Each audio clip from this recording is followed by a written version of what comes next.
Hola amigos, muy buenas noches, bienvenidos a una edición más de Entendiendo cine de terror, en esta ocasión alusivo a la fecha de Halloween que ya se está avecinando, ya se está acercando. El día de hoy vamos a hacer un recuento de por ahí las películas de terror de repente que más nos han impactado, más nos han marcado, de repente hasta cierto punto nos parecen que han sido aportes importantes para el género, ¿no? Para eso, como siempre, me acompaña mi amigo y colega Cristian y nuestro Cristian, listo para recordar esas películas que nos han hecho asustar de alguna manera.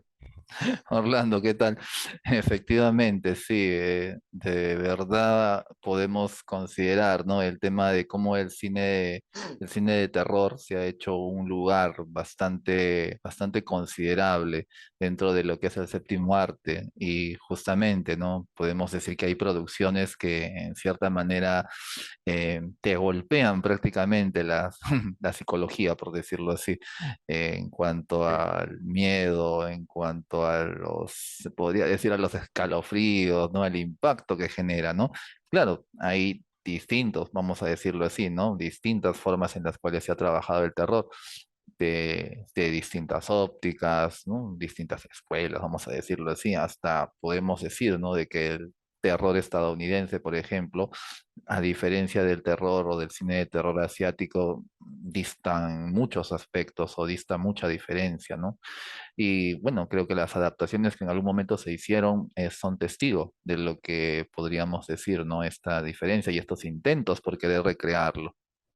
Sí, tiene que ver el tiempo también, la tecnología, por ejemplo, ha ayudado mucho a que las películas de terror adquieran cierto grado de realismo, a pesar que son historias obviamente ficticias, espero, ¿no? Obviamente ficticias. Normalmente, pues, la tecnología ha ayudado a recrear. Creo que un punto de quiebre fue una de las películas que voy a mostrar y que seguramente has visto, que fue El Exorcista, por ejemplo, ¿no? Pero bueno, ya ahondaremos en eso en un momento. Seguramente la gente que sabe de cine, Cristian, y que nos está viendo, seguramente están viendo mi fondo de pantalla y dirán, ya van a hablar de Resplandor, porque ese fondo es obvio, hace alusión, es mi pequeño homenaje a una de las mejores películas de terror que coincidentemente no hablaremos el día de hoy, por dos razones, ¿verdad, Cristian? Una, porque hay Jack Nicholson, que es el protagonista de esta película, pues es un capítulo aparte. Hay actores que ya los tenemos reservaditos, ¿verdad, Cristian?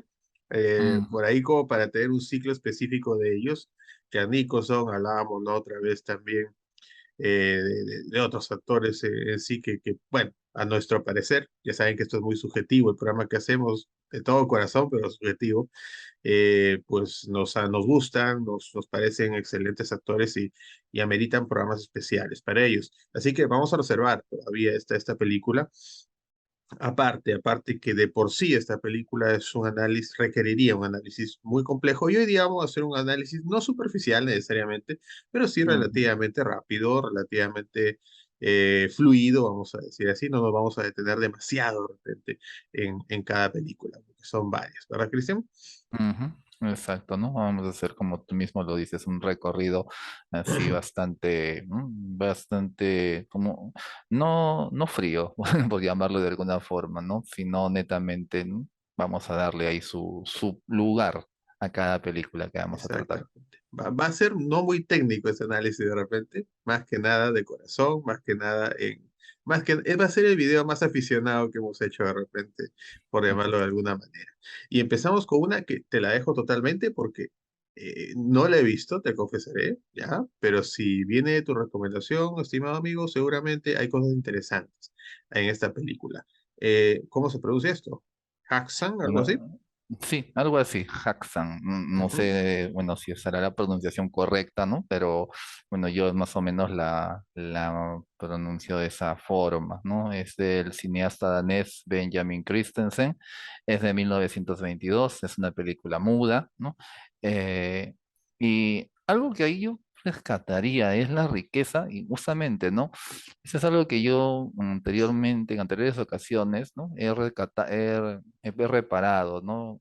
Sin ánimo, claro, de necesariamente hacer una comparación tan grande, ¿no? pero la riqueza del cine mudo en cuanto al terror se refiere es bastante considerable, ¿no? Teniendo en cuenta de que en ese aspecto, si no me equivoco, el cine alemán es uno de los que destacó más, ¿no? Salieron producciones muy buenas, como por ejemplo El gabinete del doctor Caligari, Nosferatu, ¿no? Que creo que es un ícono si hablamos del cine de vampiros, ¿no?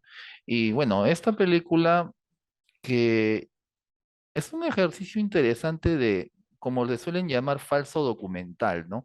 Porque más bien narra la percepción que tiene el director luego de haber tenido referencias sobre lo que es lo que llamaríamos, ¿no? La cosmovisión o en todo caso el elemento o visión de superstición y podríamos decir hasta mística, ¿no? Alrededor de lo que es el personaje de la bruja, ¿no?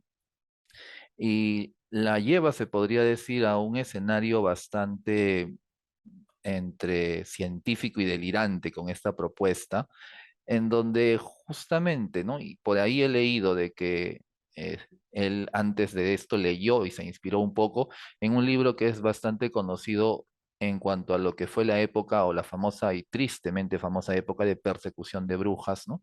A manos bien sea de la Inquisición, ¿no? Etcétera, ¿no? El libro Maleus Maleficarum, que era conocido como el martillo de las brujas, en donde se detallaba la forma en cómo se podía identificar a una bruja y los procedimientos que se tendrían que seguir frente a esto, ¿no? Vale decir tortura o muerte, ¿no? El libro, perdón, la película justamente hace un recorrido inicial, ¿no? Con respecto a a varios puntos vinculados al tema de la brujería, ¿no? A la conexión que tienen las brujas con el satanismo, etcétera. Y lo va haciendo interesante porque el recorrido es casi la proyección de estampas, de figuras, ¿no? Figuras bastante llamativas, bastante impactantes, ¿no? Grabados de libros, ¿no? A manera de libros antiguos, ¿no? Como si esto se tratara de un testimonio verídico de hechos que en sí, ¿no? Podríamos decir, ¿no?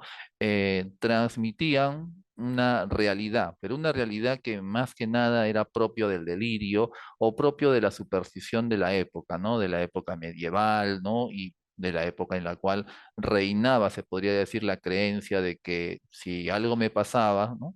Por decirlo así, ¿no? Si yo me resbalaba de mi caballo, no sé, o de mi casa, y por ahí pasaba una señora no tan bien parecida, por decirlo así, podía decir, es una bruja, ¿no? Ella me ha hecho caer esto, ¿no? Y bueno, venía ahí la cuadrilla de la Inquisición, se llevaban a la señora y la sometían a una gama de torturas, ¿no? Para descubrir si es que ella realmente era una bruja o no. Claro está, con las torturas que le ponían, cualquier persona iba a terminar admitiendo que era una bruja y bueno, al final el admitirlo era básicamente, ¿no? La condena a muerte, ¿no? La película retrata, como mencionábamos, ese aspecto narrativo y hasta podríamos decir que transmite ese aire casi académico y luego empieza ya con la narración de historias respecto a las brujas, habla justamente, por ejemplo, en un momento en cómo se identificó a una bruja, ¿no? Toda una historia bastante delirante, ¿no? Una de las escenas más impactantes de esta película es la escena del aquelarre, ¿no? El aquelarre es básicamente la reunión o el concilio que se genera, ¿no? O que en la idiosincrasia, ¿no? Popular, ¿no? Es justamente la reunión que tenían las brujas, bien sea para danzar, ¿no? En la naturaleza, ¿no? Realizar rituales, ¿no? Rendirle culto al diablo, ¿no?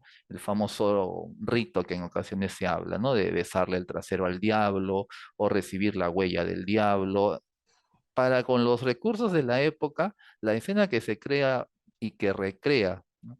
Esa visión es verdaderamente impactante, ¿no? Es bastante, no sé, te agarra los sentidos, por decirlo así, te los cachetea, por decirlo de alguna forma. Y ojo, aquí no estamos hablando de super efectos especiales, no estamos hablando elementos sonoros grandilocuentes, ni nada por el estilo. Ni siquiera vamos a decir que hablamos de diálogo, hablamos de imágenes que están surcando, de efectos de la época, pero lo hacen, pero tan bien que creo que es considerada una de las mejores escenas de la película, que luego sigue su recorrido, ¿no? Muestra la histeria que generaba justamente el tema de las brujas y cómo incluso, ¿no? Las mismas personas que acusan en la confesión terminan siendo también acusadas, ¿no? En esa historia que te comento, por ejemplo, ¿no? A una persona de la tercera edad la acusan de brujería y en medio de la tortura, ella es la que empieza a narrar cómo es supuestamente, ¿no? Las acciones de las brujas, sus rituales, habla del aquelarre,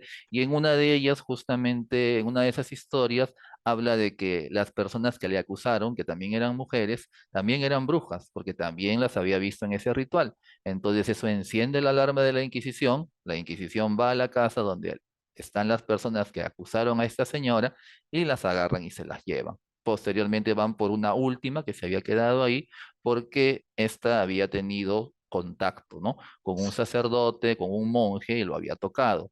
Y bueno, el monje al haberla tocado, ella empezó a sentir, podríamos decir, ¿no? Un enamoramiento que fue interpretado como el hecho de que esta chica había hechizado al monje o había usado sus poderes brujeriles para seducirlo y básicamente también se la llevan, ¿no? También se la llevan y, bueno, también dan curso de ella, ¿no? Es una parte donde se narra básicamente cómo era el espectro de lo que es la creencia para con la bruja y el impacto cultural que tenía en ese momento, en esas épocas. Y luego ya va discurriendo por otras imágenes religiosas vinculadas al diablo. Hay mucha presencia del diablo aquí. Muchos pedirán que esta película es satánica, pero no lo es. Es una película que, como mencionábamos, ¿no? Trata de convertirse en una especie de ejercicio documental sin llegar a serlo, ¿no? Y como también comentábamos, ¿no?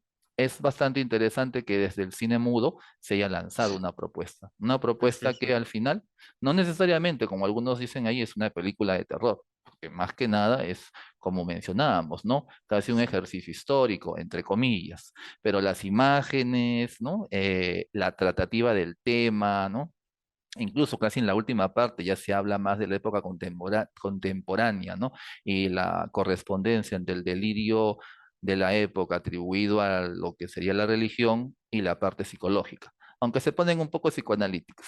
Confieso que no he Ah, logrado mira. terminar de ver el final, pero todo lo que he llegado a ver o lo que he logrado visualizar, de verdad, le hace de calidad. Y algo, un último punto que te iba a comentar. La primera vez que sí tuve contacto con esta película fue en un festival que se hizo en la Alianza Francesa de Trujillo, allá por el 2003, 2004, si no me equivoco. Ahí tuve contacto con el cine de terror por primera vez, con el cine de terror mudo. Mira. Y de verdad, de ahí me quedé enganchado.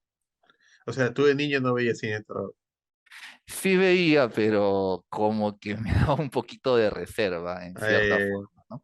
vale, vale. Pero sí tenía mis gustos en ese sentido. Está bien.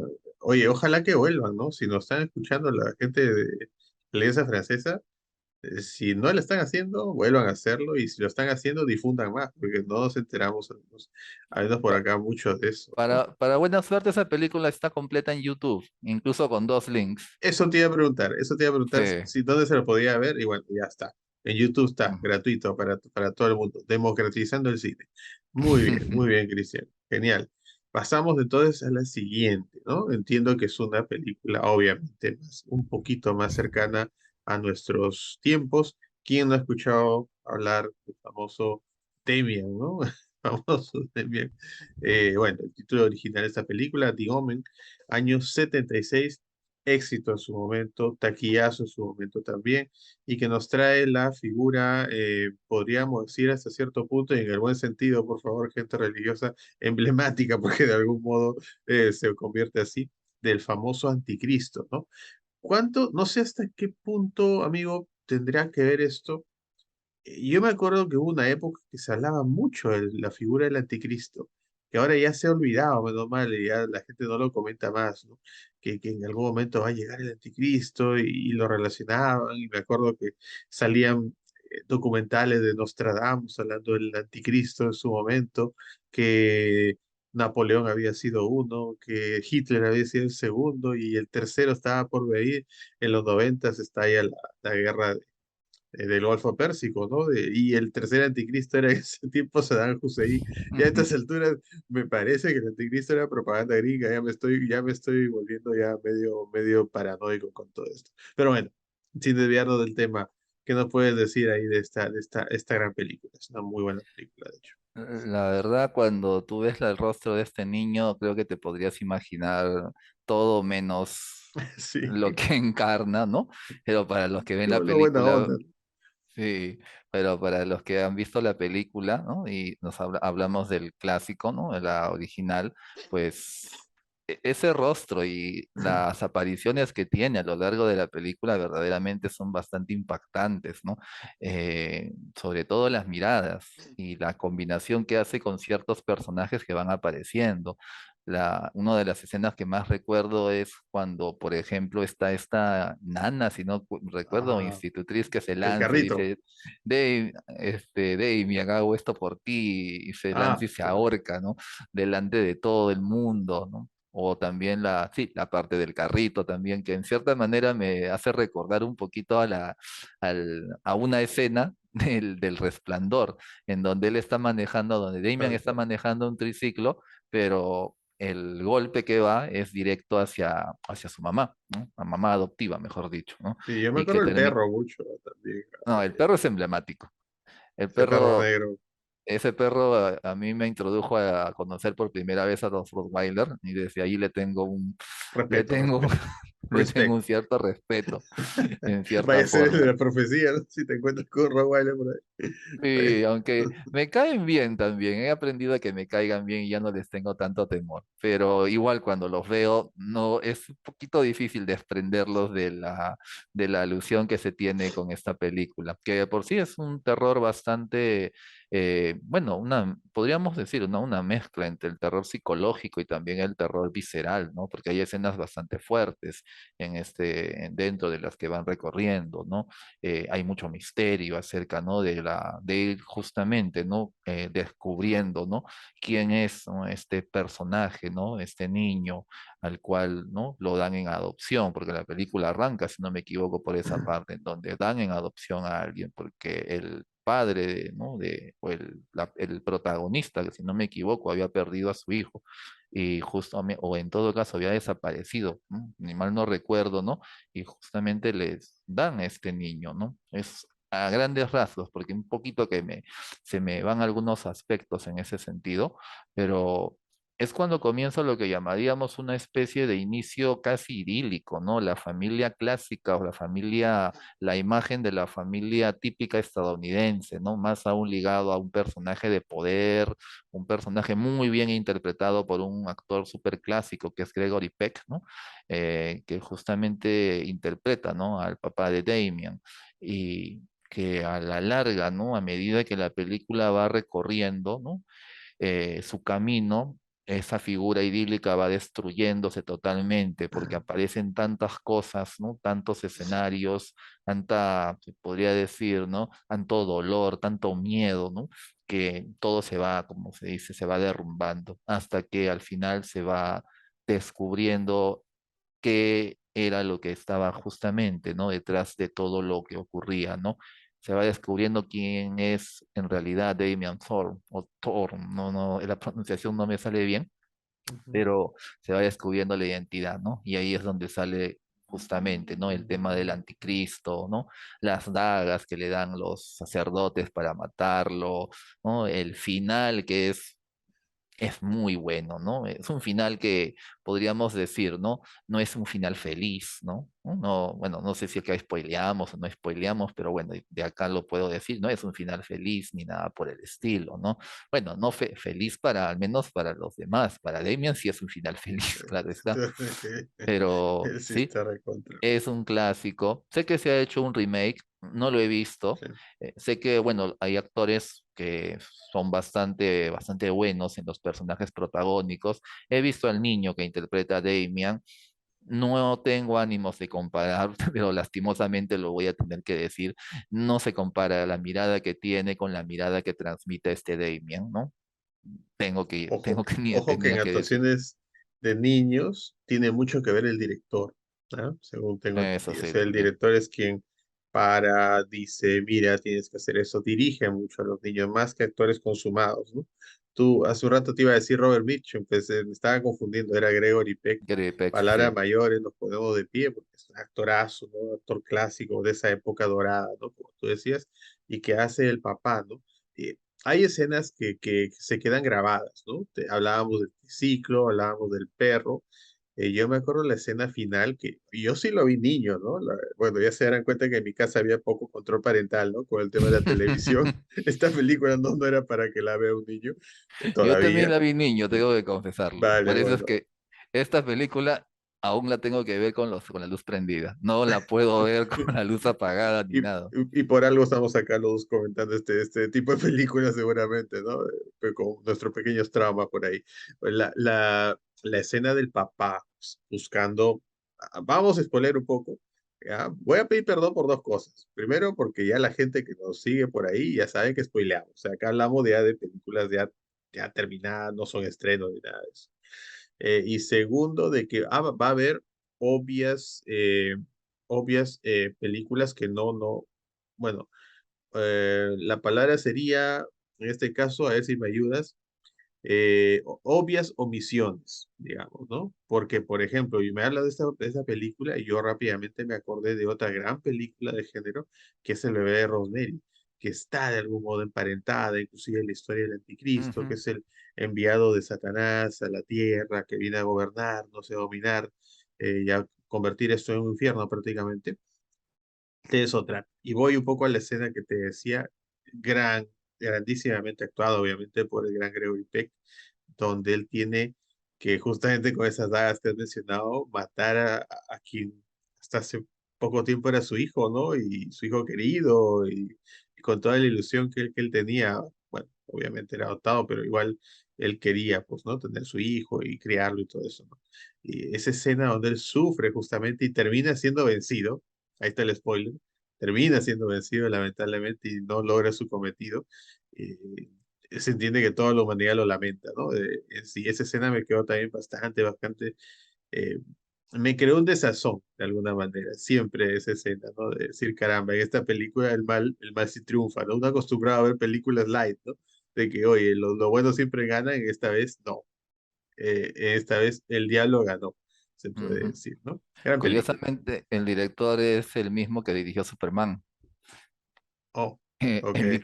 El icono de, se podría decir, del bien desde la visión estadounidense, ¿no? Y yo tendría que decir algo, Curioso. de Richard Donner se habla justamente Ajá. de que es el director que le hizo creer al mundo que un hombre podía volar, ¿no? Con relación a cómo trabajó las escenas de vuelo de Superman. Hermoso. Ujú. Y Hermoso aquí título. tendría que decir, también fue el director que pudo hacer de que la sonrisa de un niño aterrorizara, verdaderamente. Tal cual. Bueno, aparte, un datito pequeño nada más. Debía estar emparentado o gustar mucho o ser su fetiche, tal vez, no sé, me refiero a Gregory Peck, porque hubo un intento de hacer Superman antes, mucho antes, y él pensó en Gregory Peck, por si acaso. Gregory Peck pudo haber sido Superman en algún momento cuando estaba más joven, obviamente. Muy bien, muy bien. Gran película, obviamente, véanlas. Y obviamente, si ustedes por ahí tienen, vamos a omitir algunas, porque pues, este es un género muy amplio, pues con toda confianza, ¿no? Nos lo dejan en los comentarios por ahí, podemos nosotros más adelante abordarlas, ¿no? Bien, entra una que sí, te confieso que es... A ver, yo tengo dos o tres películas que me han dado miedo realmente, te confieso, Cristian. Y esta es una de ellas. Y esta es una de ellas que todavía me mueve hasta ahora, ¿no? eh, El Exorcista, ¿no? Película también, bueno, ya de los 70s, finalizando los 70s en todo caso, eh, que de alguna manera pues nos cuenta una historia lúgubre en sí, triste, muy emocional también me parece, a pesar de ser una película de terror, explora psicológicamente Sí. a través de la parte satánica el tema pues emocional, traumático de cada personaje, sobre todo de los principales. Te cuento que yo sí hago trampa acá porque tuve la ocasión de leer el libro en sí. y el libro es riquísimo, ¿no? Y te hace entender mejor de repente algunas situaciones que por ahí, no sé, me parece que está muy bien hecha la película, ¿no? Pero de repente te dan un poquito más en el texto. Por ejemplo, en el libro se explora mucho más de repente el trauma que tenía el padre Carras, que es el Mm, protagonista en esta película. Explora también los traumas emocionales de la mamá de la niña que es poseída también. Eso no se ve mucho ahí, se le enfoca más como la mamá que reactiva ante un problema de su hija, en este caso una posesión no demoníaca, no es cualquier cosa tampoco, pero sí, sí, obviamente en el libro se enfoca más. Y algo que solo como anécdota te comento, algo que no se explora, o perdón, no se muestra en la película, es la tensión sexual que había, y en el libro narran bastante esto, la tensión sexual que había entre el padre Carras y vamos a llamarla, empleada de la casa. Creo que se llamaba Shannon o Sharon, algo así en sí. ¿Ya? Eso no se ve en la película. En el libro sí lo narran. En la película de repente lo consideraron, y creo que estoy de acuerdo con el director en este caso, como de repente una historia que iba a distraer y no tenía mucho sentido mostrarlo, ¿no? Pero en el ujú, libro, sabes, que se toma más tiempo a veces, claro. entonces sí muestran ahí, inclusive hay una alusión del demonio a través del personaje de Linda Blair, de la niña, que les dice en cierto momento, ¿no? Como que los pone en evidencia, ¿no? Oye, tú paras pensando en hacerle cositas, hay cosas, no puedo ser muy crudo, obviamente, hacerle cositas acá al padre Carras y nadie dice nada, algo así le dice el demonio, es muy graciosa esa parte. Aparte de ello, esta película, más allá del maquillaje que se usa con Linda Blair, aparecen efectos ya importantes, de alguna manera. El tema de la levitación, por ejemplo, de Linda Blair es algo que no se veía mucho, no era muy común en el cine de terror, al menos acá preciso, porque se entendía que el demonio pues tiene poderes, tiene que demostrar de alguna manera que estaba por encima del resto, en sí. Me quedo también, Cristian, para darte paso, de repente también para que comentes esta película que seguro la has visto. Me quedo también con un buen guión, o sea, una muy buena adaptación del libro. Segundo, con las actuaciones. Destaco a Carras, me parece que el actor, no lo vi después en otras, en otras películas, o tal vez lo vi, pero la verdad que no muy relevantes, pero en esta película me parece que lo hace muy bien. Y bueno, no dejamos también de mencionar que esta película fue tan mediática que inclusive se habló de una posible maldición entre los miembros del cast, ¿no? Hubo gente que murió, o a personas que Ujú, murieron durante el rodaje, hubo un incendio inclusive que nadie supo explicar por qué se dio. E inclusive por ahí atribuyeron, esto sí me parece ya muy de mala onda, el poco éxito que tuvo Linda Blair más adelante, con el haber participado en esta película, ¿no? Para mí Linda Blair no siguió más adelante por dos razones. Primero, porque eligió mal sus guiones, que es algo que no deben cuidar mucho los actores, a mi parecer. Segundo, porque había mucha competencia al momento que ella no salió. No es suficiente con ser la estrella del momento. O sea, salieron un montón de actrices en ese momento, inclusive en rubros similares y de repente más evolucionados. Y bueno, pues tercero, de repente, pues pasa también por un tema de que hacer una película de éxito no te garantiza seguir pues siempre en la palestra, ¿no? En todo ello, ¿no? Hay algo más de repente que hacer y era una buena actriz y ahí nomás de repente, ¿no? O sea, ya está. Pero eso sí, inolvidable su personaje, ¿no? ujú. Claro, ¿no? Pasa también lo que podría ser el tema de los actores o actrices infantiles, ¿no? En Mm, ocasiones pueden, digamos, no pegar a una determinada edad, pero posteriormente como que decaen, ¿no? En cuanto a lo que llamaríamos el atractivo, ¿no? O la impronta que pueden tener. También algo que no sé si habrá pasado con Linda Blair es el encasillamiento. A veces claro. te colocan en un determinado rol y se desea que todos lo demás pues siga de esa misma manera, ¿no? Es decir, Linda Blair, la protagonista del Exorcista, pues tendría que hacer full películas de terror, por decirlo así, ¿no? Y claro, eso a veces puede jugar, ¿no? Eh, Puede jugar en contra de la carrera. No sé si eso le eh, habrá pasado a Linda Ahora, yo Blair me atrevo a decirte necesariamente. algo bien de traumado, ¿ya? Bien de traumado. ¿Ya? Sí, para mí es muy difícil ver a Linda Blair, sobre todo de joven, sin asociarla al surfista. Te soy honesto. ¿ya? Ujú. Y tal vez eso, no sé, de repente hay más gente tan loca como yo que les pasaba lo mismo. O sea, para mí iba por ahí el tema también, ¿no? O sea, fue muy difícil despegarse de ella del personaje, no solo por la calidad, lo buena que fue la película, sino que fue un personaje muy controversial, y muy duro para la época, al menos, muy, muy Sí, complicado. Era difícil para mí al menos y supongo que para otros más por ahí también le era difícil ver a Linda Blair haciendo un papel, no sé, romántico y no pensar que en algún momento su cara se va a transformar y se va a volver otra vez la niña poseída, ¿no? No sé, buena sí, película, buena es película. probable y verdaderamente también como mencionaste, ¿no? Juega mucho ese factor de impacto, ¿no? Para la década de los setentas, ¿no? Una película bastante, si bien el cine negro, como le suelen llamar, ¿no? El cine oscuro, el cine duro, ¿no? Era un sello de los años 70. Sin embargo, esta película, pues añadiendo el hecho de que tenía una niña como protagonista, ¿no? Claro, Y a ese nivel, porque incluso hay escenas que muy fuertes. en el primer montaje no se vieron, que Sí, en sí, sí. ese corte del director, por ejemplo, sí, Mm. en donde hay creo una en donde ella está realizando, ¿no? Un acto masturbatorio, si mal Está no recuerdo, masturbando con un con crucifijo, un ¿no? Que muy dura crucifijo. esa escena, ¿no? Claro, o la Oh, caminata de la araña también, que bajando la también, escalera, también. ¿no? Etcétera, ¿no? Elementos bastante impactantes, ¿no? En ese sentido, ¿no? Y que pues hacen de la película un clásico del terror.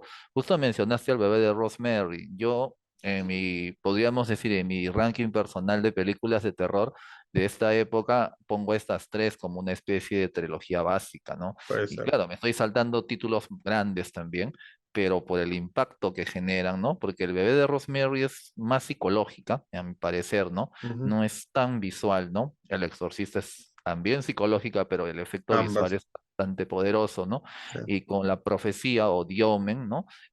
También hay un efecto visual bastante fuerte, a la vez que como se dice, ¿no? Un impacto psicológico bastante considerable, teniendo en cuenta también algo que omitíamos, las bandas sonoras. La el tema del exorcista es un clásico y es más conocido incluso que la temática o el tema, perdón, de la profecía, ¿no?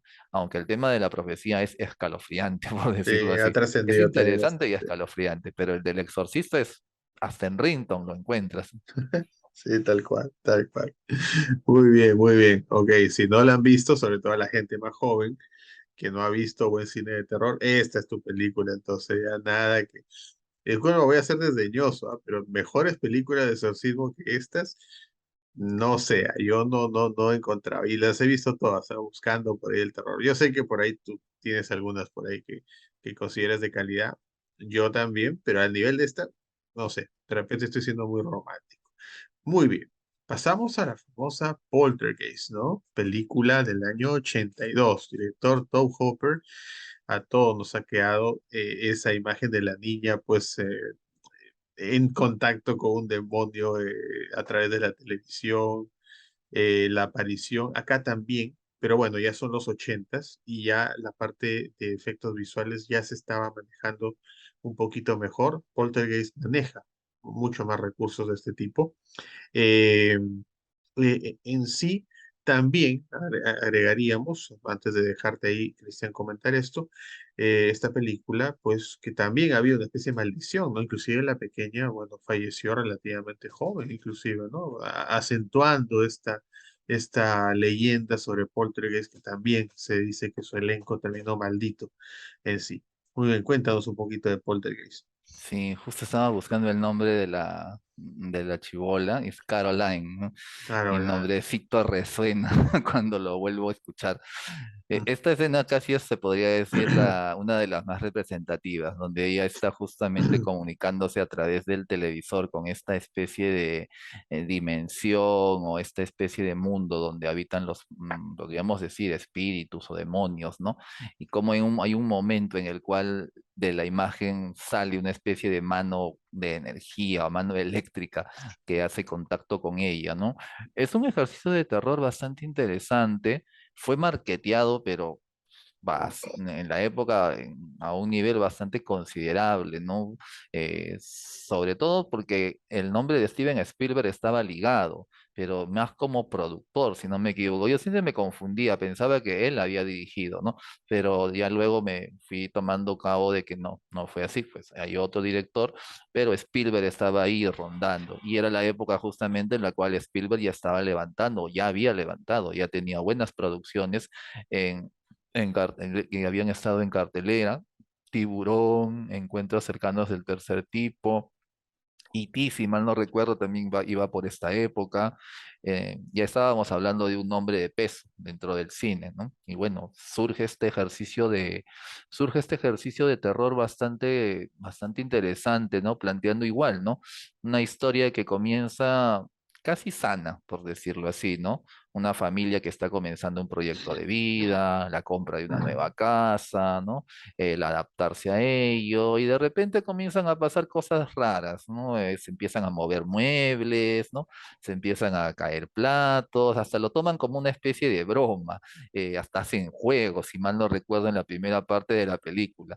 Pero ya cuando la cosa se pone seria, como se podría decir, la situación cambia. Ya no solamente son muebles que se mueven, ya no es solo diversión, ya también empiezan a aparecer cosas ya que empiezan a atentar contra la integridad de las personas, ¿no? A tal punto que pues tienen que recurrir a especialistas para tener que enfrentar lo que estaba viniendo, ¿no? Había justo la que podríamos decir, es la que las apoya más, una especie de científico, si mal no recuerdo, una señora, el nombre no lo tengo ahorita de la actriz, ¿no?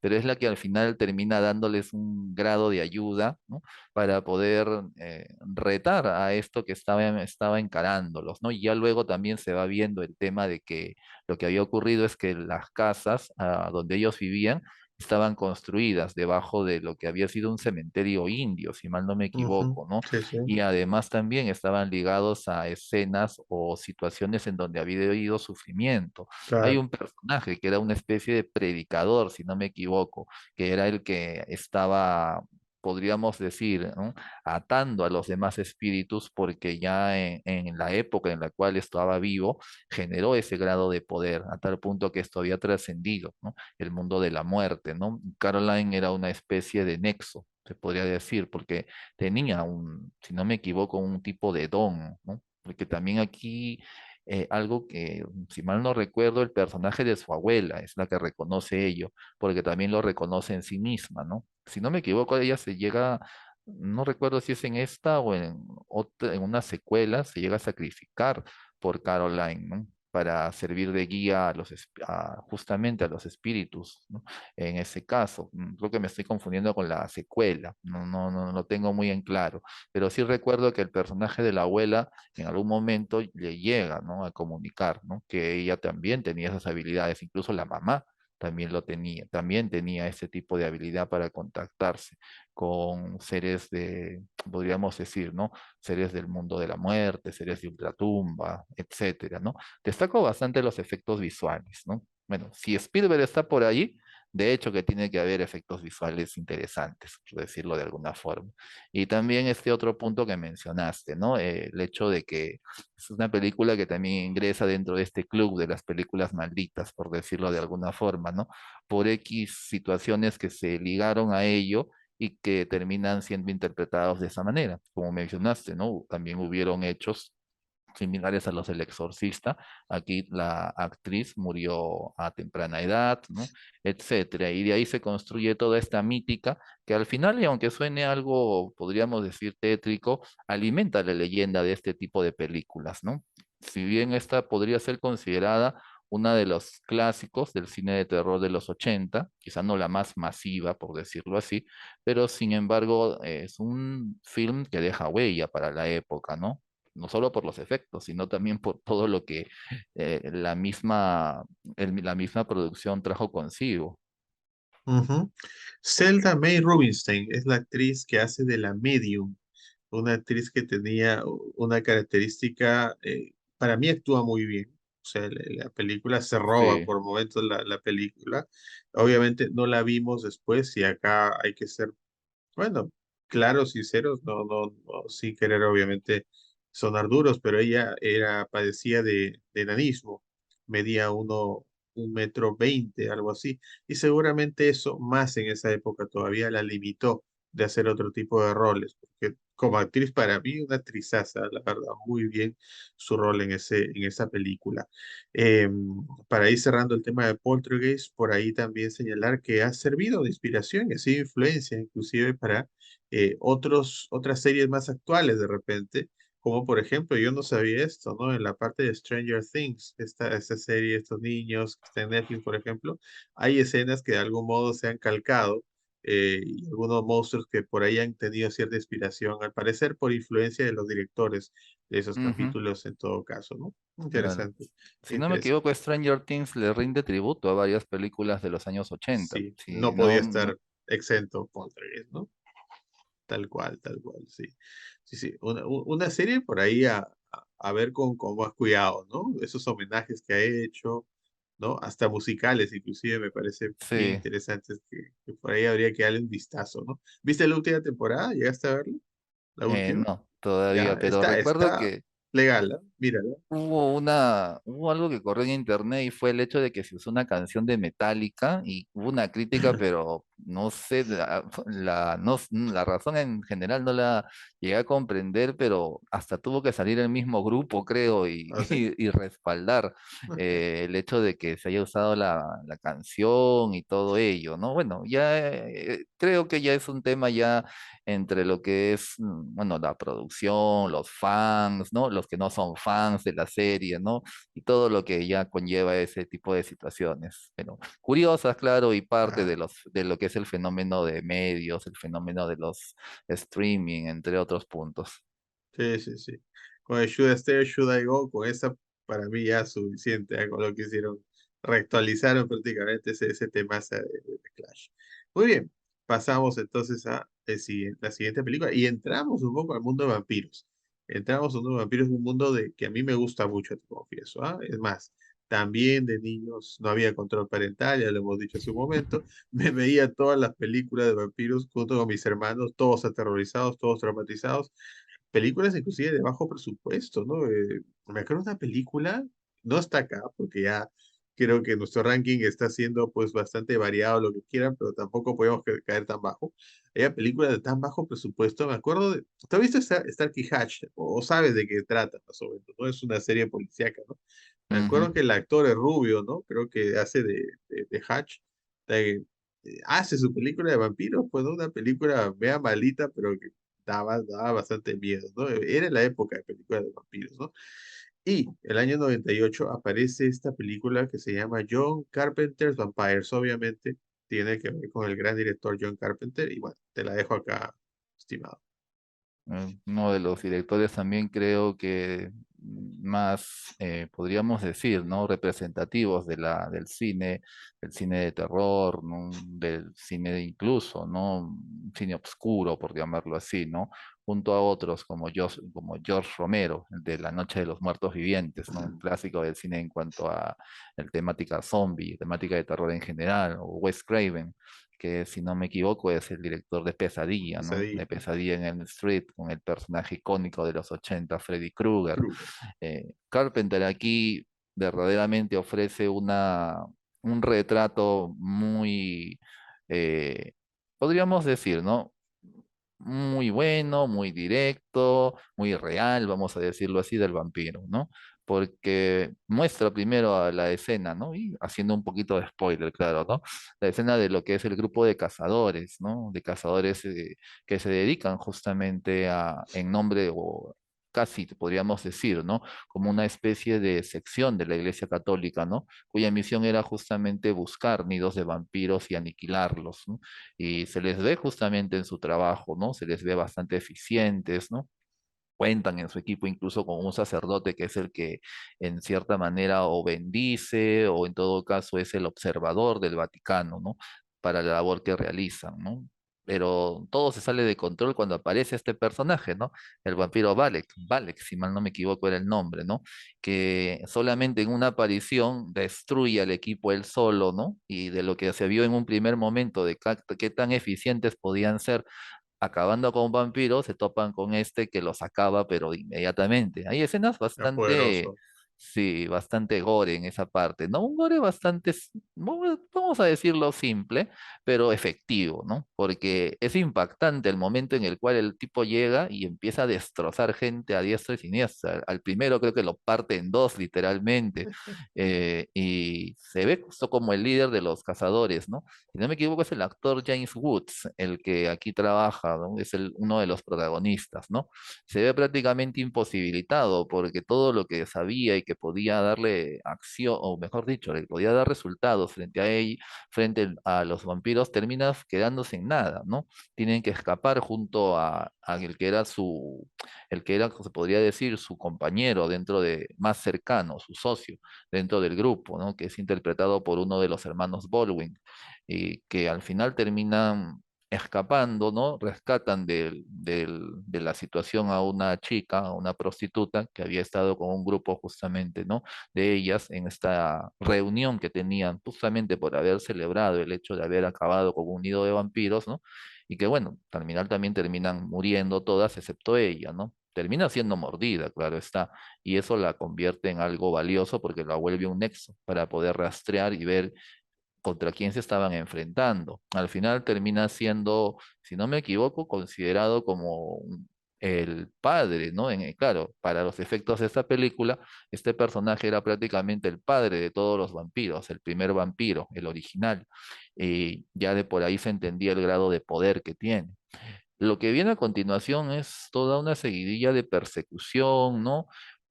A la vez que se va mostrando cómo este vampiro empieza a hacerse más fuerte en cuanto a los objetivos, ¿no? Prácticamente lo que buscaban eran reliquias, ¿no? Que iban a permitir, si no me equivoco, una especie de reino de las sombras, una especie de obscuridad eterna, y para ello requerían de artilugios, si no me equivoco era una cruz, ¿no? Que al menos recuerdo que la tenían o le estaba oculta en una especie de misión, en un monasterio. Esa escena, por ejemplo, donde él ataca el monasterio con vampiros que él crea, es bastante dura porque acaban con todos los monjes, pero se podría decir, ¿no? Casi de inmediato, ¿no? Bueno, Mm. acá no es, vamos a decirlo, ¿no? Y te confieso, yo soy fan de la serie, ¿no? Pero acá no es que los monjes al estilo Buffy la cazavampiros son karatecas, ni nada por el estilo, ¿no? Acá son monjes, Claro, ¿no? Que ceden ante maestros vampiros y cada uno pues termina volando, como se dice, o termina destrozado, por decirlo así, ¿no? Y bueno.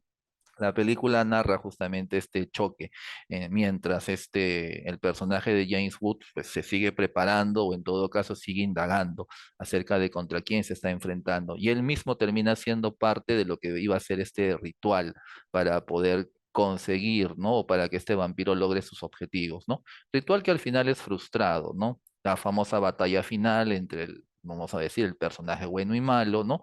Que tiene pues una desventaja, ¿no? Vale decir, ¿no? La fuerza sobrehumana de este sujeto contra, podríamos decir, ¿no? La fuerza humana del otro, aunque claro está, la experiencia misma y la maña que tenía, ¿no? Lo que al final le permite generar una estrategia para vencerlo. No vamos a decir cómo lo hace, claro claro. está, ¿no?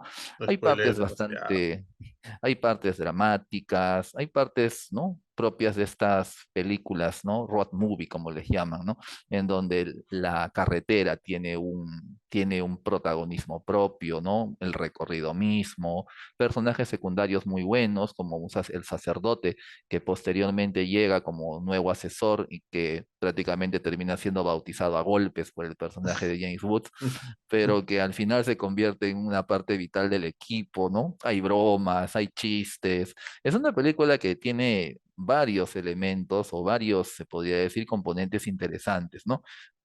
Lo que nuevamente destaco es la manera en cómo trabajan la imagen del vampiro, ¿no? Aquí no lo suavizan, no lo hacen excesivamente elitista, aunque Valek, ¿no? Sí se muestra en cierta forma así, pero no lo llevan a una exageración. Aquí no hablamos de un noble, como el Conde Drácula, por ejemplo, no hablamos de un vampiro edulcorado, suavizado, ni chistoso, ¿no? Acá hablamos de una máquina de matar, prácticamente, ¿no? Y eso es lo efectivo para mí que le da a esta película, así como el enfrentamiento y también, ¿no? Los momentos dramáticos en donde todo parece indicar que pues, la guerra está perdida, por decirlo así, ¿no?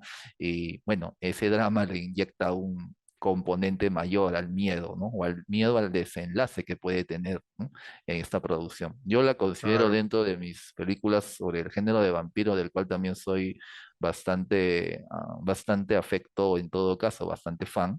Me considero una de las más representativas, ¿no? No será quizás la súper conocida y todo, pero hasta incluso podría decir que tiene un elemento de culto. Sí, sí, sí. Oye, y acorde con el programa que estamos haciendo, me estoy volviendo un holograma, me estoy dando cuenta yo, y de rato desaparezco. Es parte de la elección del tema del día de hoy. Bien, esta película aparece en un momento donde se reactualizó, podríamos decir, el género del vampiro. Vamos a ver algunas películas de época cercana también a esta, muy buenas también. Pero yo menciono algunas que no están acá en nuestro ranking. eh, Mencionaste Road Movie y me acuerdo bien a mi mente del Crepúsculo al amanecer, que es una Es película excelente. tal cual genial, con la gran Salma Hayek, que es una escena inolvidable donde le hace beber a Quentin Tarantino, que actúa en esa película justamente, le hace beber té cerveza, me parece, de su pierna, lo que hace esa escena. Eh, eh, Me parece que, ya, no me estaba confundiendo, no era James Wood, era Harvey Keitel, el actor principal ahí, que va con sus hijos, ¿no? En un carro y todo eso, donde actúa Juliette Lewis, me parece, la de Asesinos por Naturaleza, Sí. jovencísima todavía en ese tiempo, ¿no? George Clooney también, si no me equivoco, es uno de los Claro, él es el protagónicos. principal, ¿no? Él es el principal, de hecho, el gran George Clooney. Y tú lo mencionaste y qué bueno, porque la verdad que a veces uno piensa que solamente uno que queda en el mundo que gusta de cierto tipo de series, ¿no? Buffy la Cazavampiros para mí es una de las series más bacanas que logré ver sobre el género. Yo sé que tenía su elemento juvenil y todo ello, a veces alucinante, y romances un poco forzados y todo ello, y que todos éramos hinchas de Spike y todo eso, ya está. Pero pero ya, pues, no sé, fue una época de vampiros y esa serie estuvo precisa. Yo era tan Sí. fan de Buffy la Cazavampiros que me comí también en la secuela, no es la secuela exactamente, el spin-off, ¿no? Que del De vampiro Ángel, Ángel, ¿no? Que para mí fue muy bueno, era también una serie de mucha calidad, te, diferente, claro, te debo ¿no? confesar que para mí, Ángel superó a Buffy. Eso te Para iba a mí. decir, pero lo que pasa es que te confieso algo, ¿ya? Y por eso, ¿por qué no lo digo? Y no lo quise decir por un tema emocional. Buffy es, digamos, la protagonista y la Ujú. serie tiene demasiados elementos entrañables. O sea, tú te encuentras con Buffy para empezar, que también nos enamoraba un poco. eh, Apareció, ¿cómo? Me acuerdo, aquí ya te agarré. Ya. Había una coprotagonista o antagonista que a ti te encantaba, me acuerdo, que te gustaba más que Buffy, yo me acuerdo. Era la otra cazavampiros, que era un poco Ah, la Fe. rebelde, la mala fe. Ahí está, que tuvo, creo, después su serie. Eh, o sea, No tenía, llegó a tener serie, pero actuó sí en vi otra. se podría decir que al personaje lo redimieron en cierta manera Ya, y volvió a tener vale, protagonismo vale, dentro de estoy Buffy. confundiendo. Y sí tuvo otras series, ¿no? Participó en otras series, pero Pero no ya como fe, no como no fe. como Fe, exacto. Claro. Tenía personajes entrañables. O sea, tú, por ejemplo, lo bonito, te lo veías a Giles, por ejemplo, y encontrabas algo que te gustaba de ese personaje. Da pena cuando obviamente tiene que salir de alguna manera. Aparece una jovencísima Alison Hannigan, por ejemplo, ahí, que también tiene un rol muy bueno. Su transformación después a Bruja Poderosa, todo el mundo se quedó, "Oh, wow, con eso. Hasta el chico que de repente menos podía dar, ¿no? Que era Sander, terminaba pues también de ser un personaje importante y todo ello. Carisma Carpenter, que finalmente pasa después a ser un personaje también importante en el spin-off de Ángel. O sea, era una serie que te enamoraba. Pero si nos ponemos a analizar ya con frialdad, tú lo que dices es cierto. Es decir, yo también considero eso. Ángel, siento yo que es una serie más madura, más Más trabajada. trabajada. Ujú. Los personajes se explora un poco más en ellos, ok, en Buffy se explora también, pero en Ángel se lo hace ya de una manera, siento yo, más profesional, más profunda, más seria. No sé, de una manera más para un cine, no, para un público un poco más adulto, tal vez. Ujú, Se me ocurre eso, ¿no? sí, eso es Inclusive cierto. la serie terminaba siendo más lúgubre de lo que era Buffy. Buffy terminaba siendo una serie hasta cierto punto a veces alegre. Hubo un musical, inclusive, me acuerdo que fue genial, pero en Ángel no, ¿no? Y finalmente yo siempre me quedé, la verdad, con esa espinita, ¿no? De ese capítulo final, ¿no? Donde se enfrentan al apocalipsis y no, nunca se ve realmente la pelea, solo se ve ellos con una actitud de hoy día vamos a morir y vamos a hacerlo heroicamente y punto. No se sabía más de eso, ¿no?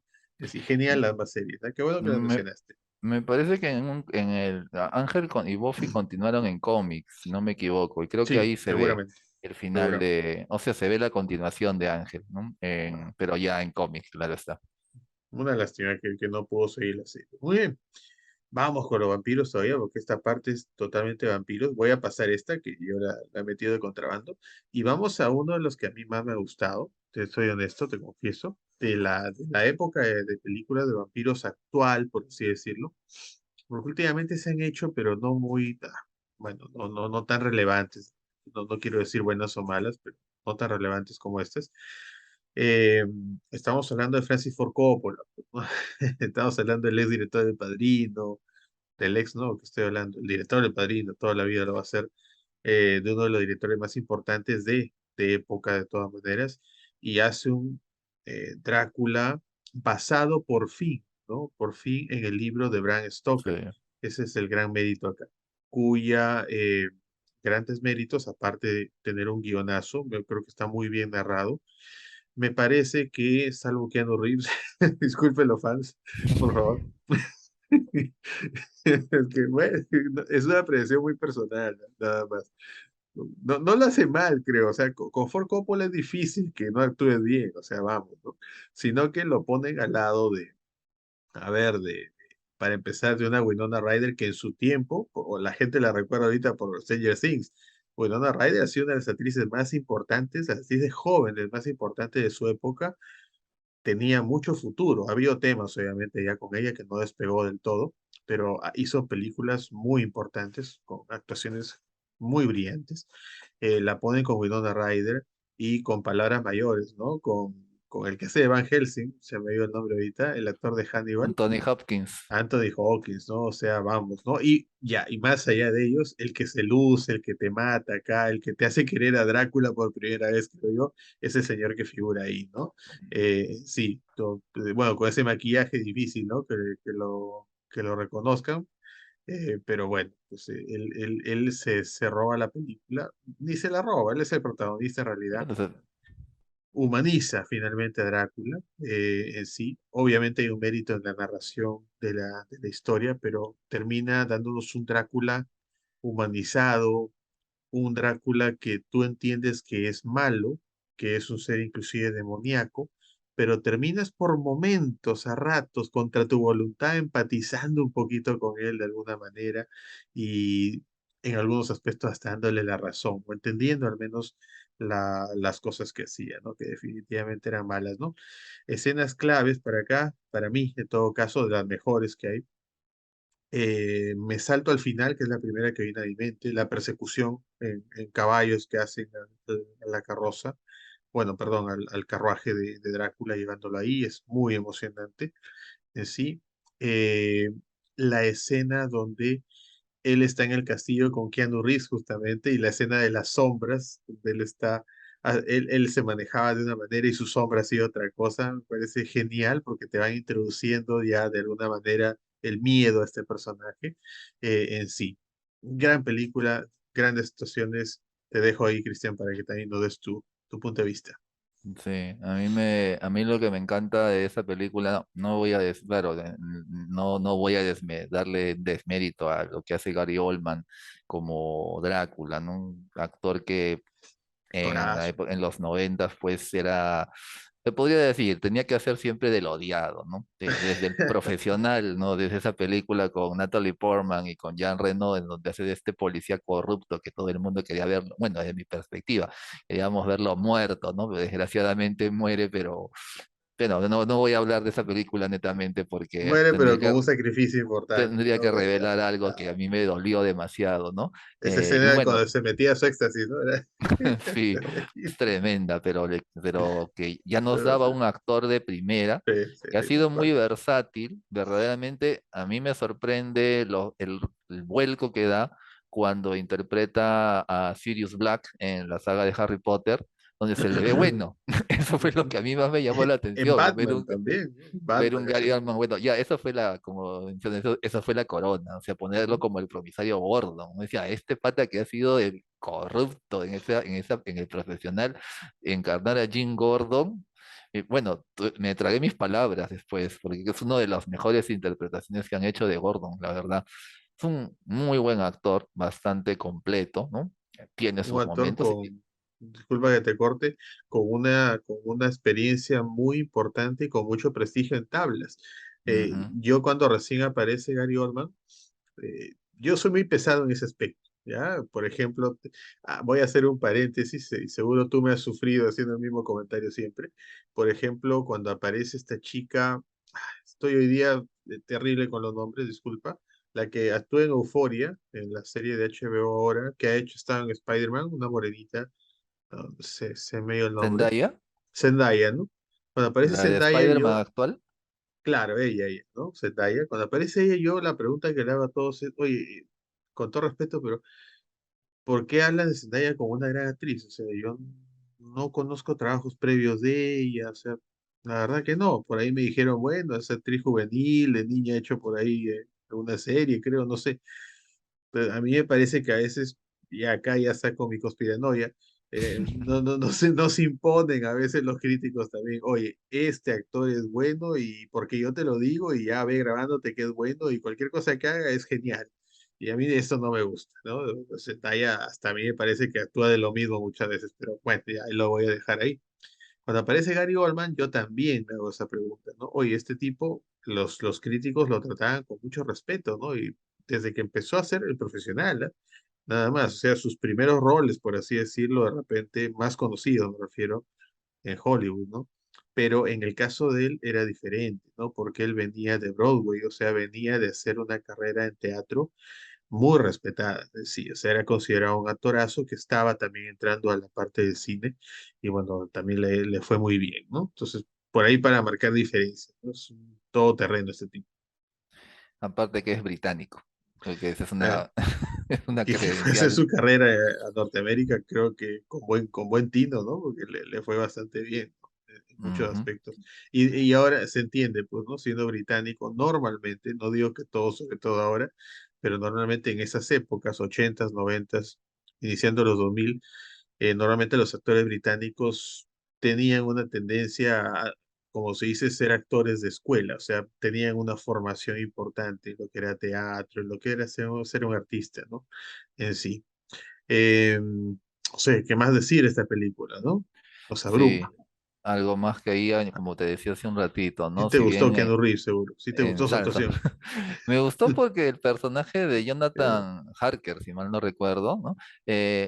Si bien es crucial dentro de la película y dentro del libro también, claro está, porque podría decir que es uno de los protagónicos, Keanu Reeves lo cumple. Me parece que llega a cumplir, pero exacto. como mencionas, ¿no? Lo pones frente a un Lo Gary opacas, Oldman lo opacas. que tiene que interpretar a un Drácula que, como mencionaste, ¿no? Está bastante humanizado, ¿no? Lo trabajaron muy bien, se basaron en el libro, como mencionaste, tuvieron libertades creativas, como crear esta, podríamos decir, ¿no? Esta historia romántica con el personaje de Winona Ryder, ¿no? Ujú. Que en el libro, claro, no está, pero aquí lo trabajaron tan bien que es parte fundamental prácticamente de la historia del film y te ponen a un Anthony Hopkins como el profesor Van Helsing, el antagonista de Drácula. Se Eh, roba la película a el pata ratos, ¿eh? era todo lo contrario. Si vamos a otros Van Helsing que han sido clásicos y que han sido más serios, ¿no?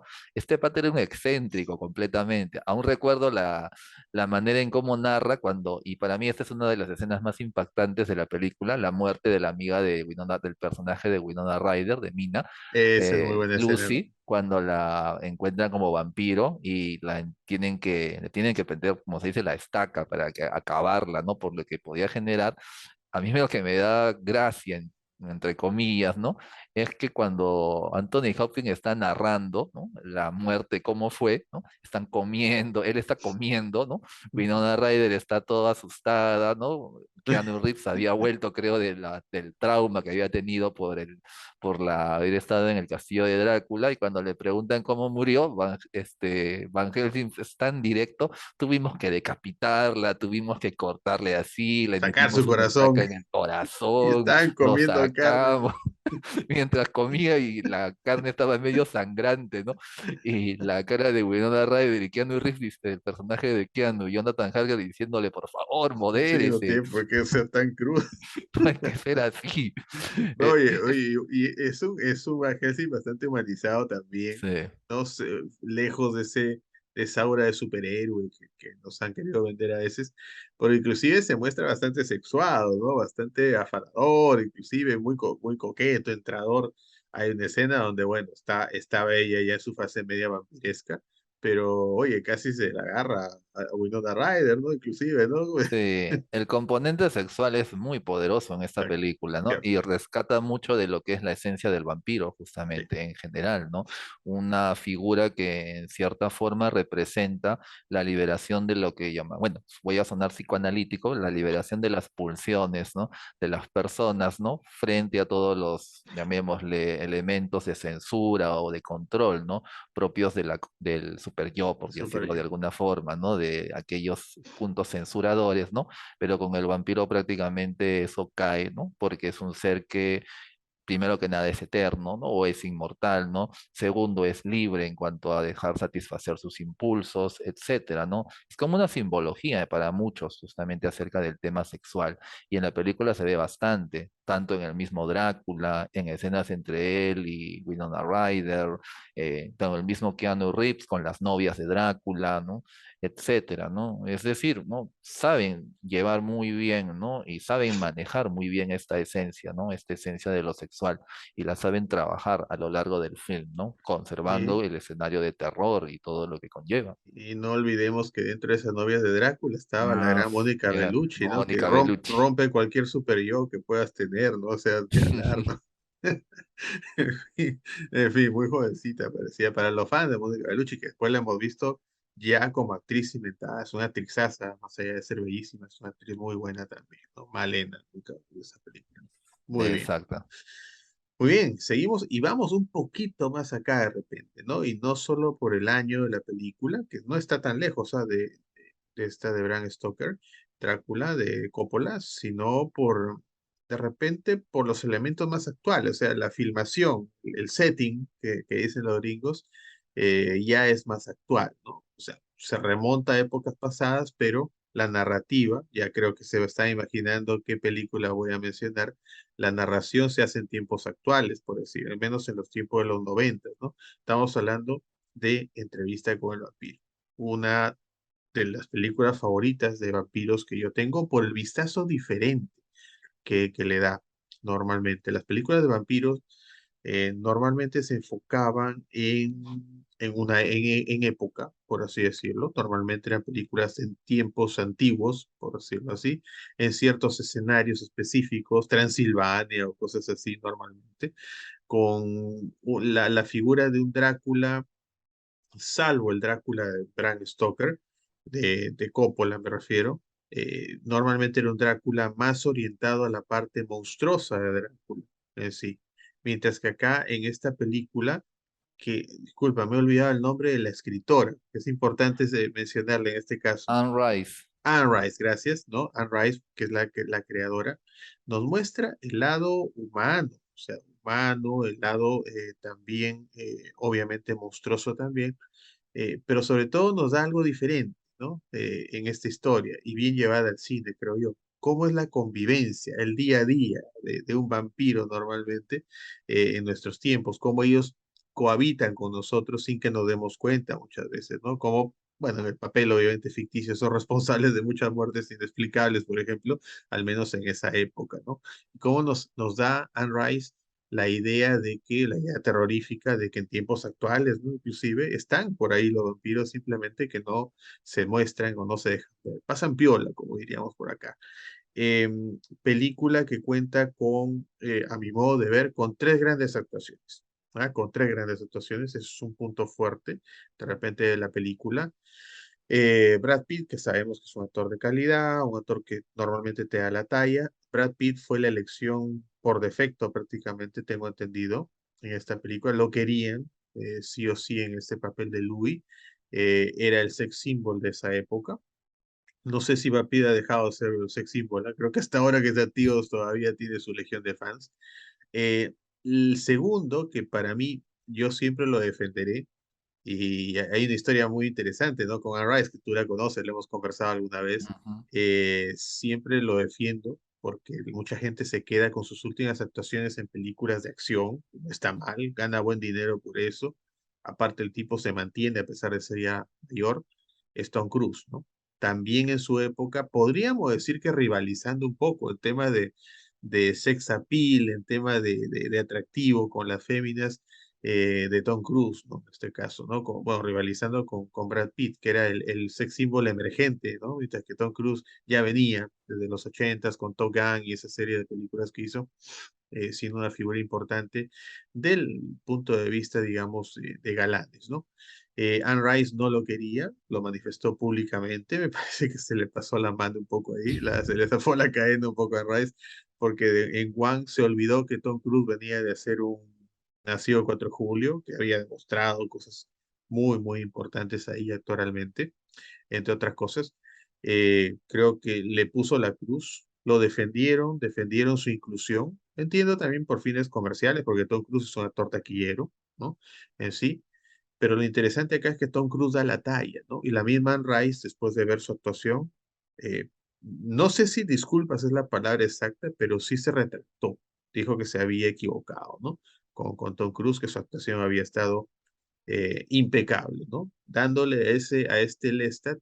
Y tú, creo que una vez conversamos sobre este tema en otro programa, me acuerdo, tú me dijiste que uno de los candidatos a ser de Lestat me parece que era un actorazo, Daniel Day-Lewis, me parece que mencionaste, no recuerdo bien. Eh, y yo te dije una cosa, me acuerdo. Te dije, Daniel Day-Lewis, ¿qué le podemos decir? O sea, el tipo sabe hacer de todo. Seguramente iba a ser un Lestat muy decente, pero este Lestat tenía una particularidad. Es un ser muy sexualizado, es un ser muy seductor. A mí me parece que en ese aspecto Tom Cruise le podía sacar cierta ventaja, solo en ese, cierta ventaja a Daniel de Lewis. Cierro, amigo, acá, para que obviamente entres tú acá complementando, con la aparición, obviamente, una grata aparición de una niña que sí llegó, creo, a, a, a ser la actriz que muchos habían bueno, previsto que iba a llegar a ser, ¿no? Sí. Ujú. Ahí la estamos viendo haciendo de la pequeña vampira, tiene un rol muy, muy particular. Estamos hablando de Dance, ¿no? En este caso. Eh, Se me dio el nombre de pila ahorita. Kirsten Dunst. Kirsten Dance, ¿no? Ya después Ujú. en la película de Coppola, ¿no? De Sofía Coppola, y ahí como que empieza a mostrar ya grande, ya cosas más importantes todavía. Las Vírgenes Suicidas es la película, tiene que También. verla, es muy buena, pero ya acá como una actriz infantil, niña, demuestra ya la madurez necesaria para interpretar a una vampira, una niña vampira, un personaje de por sí ya complejo, porque eso no se había visto nunca normalmente, pero bueno, estaba en el libro de Anne Rice y tenía que buscar la persona idónea y ella dio la talla totalmente, ¿no? Ujú. ¿Qué tal? De hecho, te encantó esta película, supongo. Sí, yo he leído el libro Ah, el también libro. Muy y bueno. esto es una saga de casi 10 libros prácticamente, si no me equivoco, ¿no? Porque el vampiro Lestat es prácticamente, o Lestat es prácticamente el icono de las novelas de Anne Rice, que en paz descanse también, porque ¿no? Ya falleció, si no me equivoco, hace un año o hace un par de años, Voy a no buscar. recuerdo muy bien la fecha, Dale. pero justamente, tal como lo mencionas, es una película que transmite algo diferente a la imagen del vampiro, ¿no? Porque hace un rato veíamos, ¿no? El escenario clásico del Drácula, ¿no? Básicamente, ¿no? El sinónimo de lo que vendría a ser el vampiro en la literatura y el cine, ¿no? O también, ¿no? Un vampiro tipo Valek o Valek las películas de John Carpenter. Bueno, por ahí podemos citar muchos otros, ¿no? Como los que mencionaste, los del Crepúsculo al Amanecer, ¿no? También una película que muestra, ¿no? Un escenario de vampiros bastante grotescos, por decirlo de alguna forma, pero propios, claro, de la escena del vampiro en sí, ¿no? Hay una que también citaría que no la he incluido aquí porque me hubiera gustado revisarla más, ¿no? Que es Los Jóvenes Perdidos, ¿no?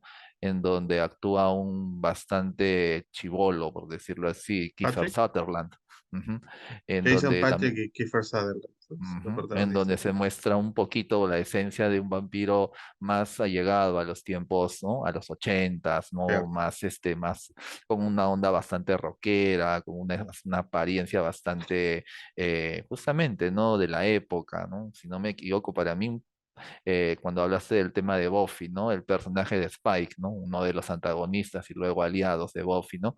Su imagen me recuerda mucho a una fusión entre el cantante Billy Joel, entre Billy Idol, el Billy cantante Billy Idol. Idol y el personaje del vampiro de Kiefer Sutherland, ¿no? Es- Y bueno, como vemos, hay una diversidad de encarnaciones que se hacen de la figura del vampiro. En esta ocasión, sí, como lo comentaste, ¿no? Anne Rice transmite esta dualidad en estos dos personajes, ¿no? Lestat, ¿no? Un vampiro bastante cruel, ¿no? Sádico en muchas ocasiones, ¿no? Que se vanagloria de su naturaleza, ¿no? Como un asesino, como se podría decir, ¿no? un Como uno de predador. los un depredador, ¿no? Que está por encima en la cadena alimenticia del ser humano, ¿no? Que utiliza a las personas. Es así como se le muestra en cierta manera, ¿no?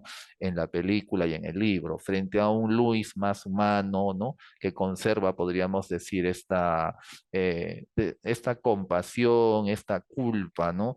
Que lo hace hasta renegar incluso de su condición de vampiro, ¿no? Pero se ata en cierta manera a Lestat por ser su creador, ¿no? Porque él es el que lo transforma. Y por esta, podríamos decir, hasta cierto tipo de vínculo que se construye entre ellos, ¿no?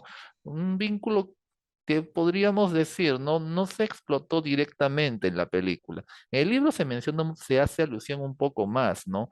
No un vínculo de pareja, claro, pero un componente de conexión sexual, ¿no? Y de atracción entre ellos, atracción y rechazo también, claro está, ¿no? Que sí se deja ver en varias escenas. La escena en la cual Lestat convierte a Luis es bastante sexual, por decirlo de alguna forma, ¿no? Pero justamente, ¿no? Se trabajó de manera discreta, ¿no? Considerando la época también y todo ello, ¿no? Pero que sin embargo también aporta nuevamente ese punto, ¿no? El componente de dualidad, ¿no? El ver a este vampiro que encarna, ¿no? El estereotipo y más, y a este otro que justamente era como la voz de la conciencia, ¿no? Y la voz de la búsqueda, porque netamente él buscaba, ¿no? El hecho de qué cosa representaba ser un vampiro, si tenía que ser siempre un asesino o no, entre otros elementos. Medio existencial también era Luis en ese sentido, ¿no? Y buscaba justamente respuestas, las buscó en Lestat, por ejemplo, y luego las busca en el otro vampiro que aparece, que también es, podríamos decir, bastante representativo en su vida, el vampiro Armand, que es interpretado por Antonio Banderas, ¿no? Bastante bien interpretado en el papel que desempeña, ¿no? Y que, bueno, tampoco encuentra respuestas en él, ¿no? Netamente porque la visión de Armand no era tan similar a la de Lestat, ¿no? Tenía, se podría decir, podríamos decir, otro tipo de, eh, digámosle así, ¿no? Otro tipo de marco, ¿no? Que era más apegado al tema del arte, al tema de lo, se podría decir, de lo noble, entre otras cosas, un refinamiento malevolente también, porque también no renegaba de su naturaleza de vampiro, ¿no? Luis es un camino, y en ese camino justamente Claudia es uno de los puntos bastante destacados dentro de lo que es la historia, ¿no? El origen de este personaje es bastante triste, si mal no recuerdo. Ella, en cierta manera, se inspira en la muerte de el hijo o hija, si mal no recuerdo, de Anne Rice, ¿no? Que la lleva justamente a un proceso depresivo, si mal no recuerdo, ¿no? Por todo lo que representó para ella. Y es en ese punto donde se va construyendo la imagen de esta niña inmortal, de esta niña triste, ¿no? De esta niña condenada a ser niña, ¿no? Por el resto de su vida, ¿no?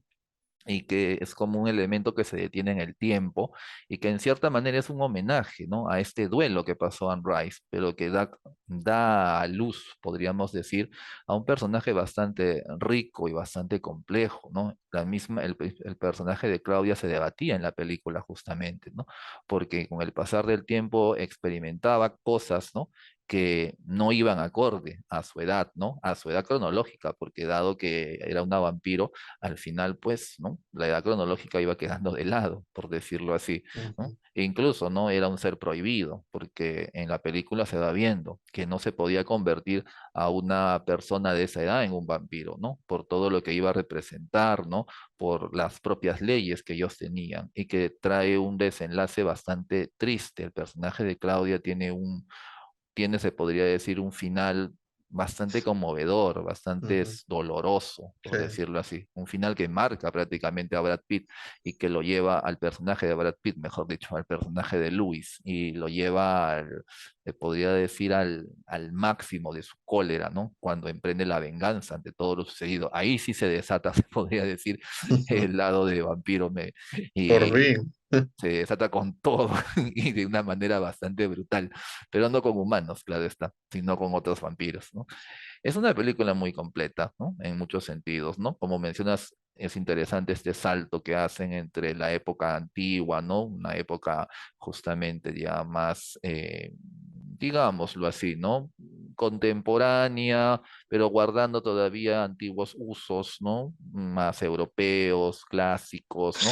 Y que luego va saltando a la narración, porque es Luis el que narra la historia con este periodista, interpretado también por otro actor bastante bueno, Christian Sí, sí, Slater, sí. ¿no? Christian Y, Slater.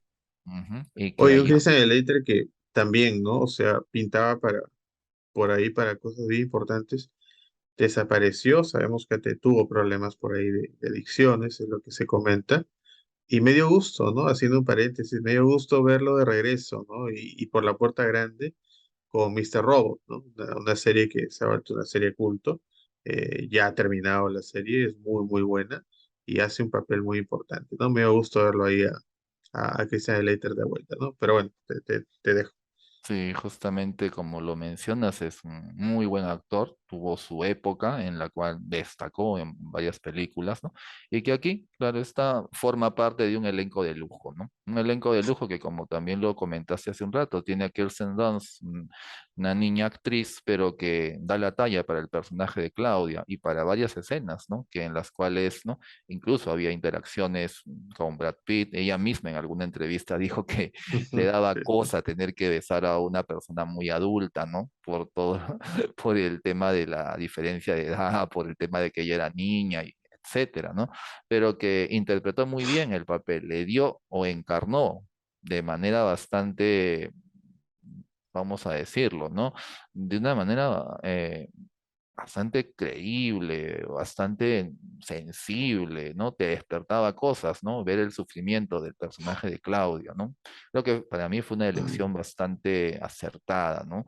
Igual que con todos los demás personajes, ¿no? Claro, exceptuando al inicio lo que mencionaste, lo de Tom Cruise y las diferencias con Anne Rice, que al final terminaron pues, ¿no? Diluyéndose cuando la actuación de Cruise pues dio, quizás, en mi parecer, es uno de los mejores personajes, si no la mejor interpretación que ha tenido, ¿no? Incluso un poquito por encima del personaje de Ron Kobe, que nació el 4 de julio, ¿no? Mira, mira.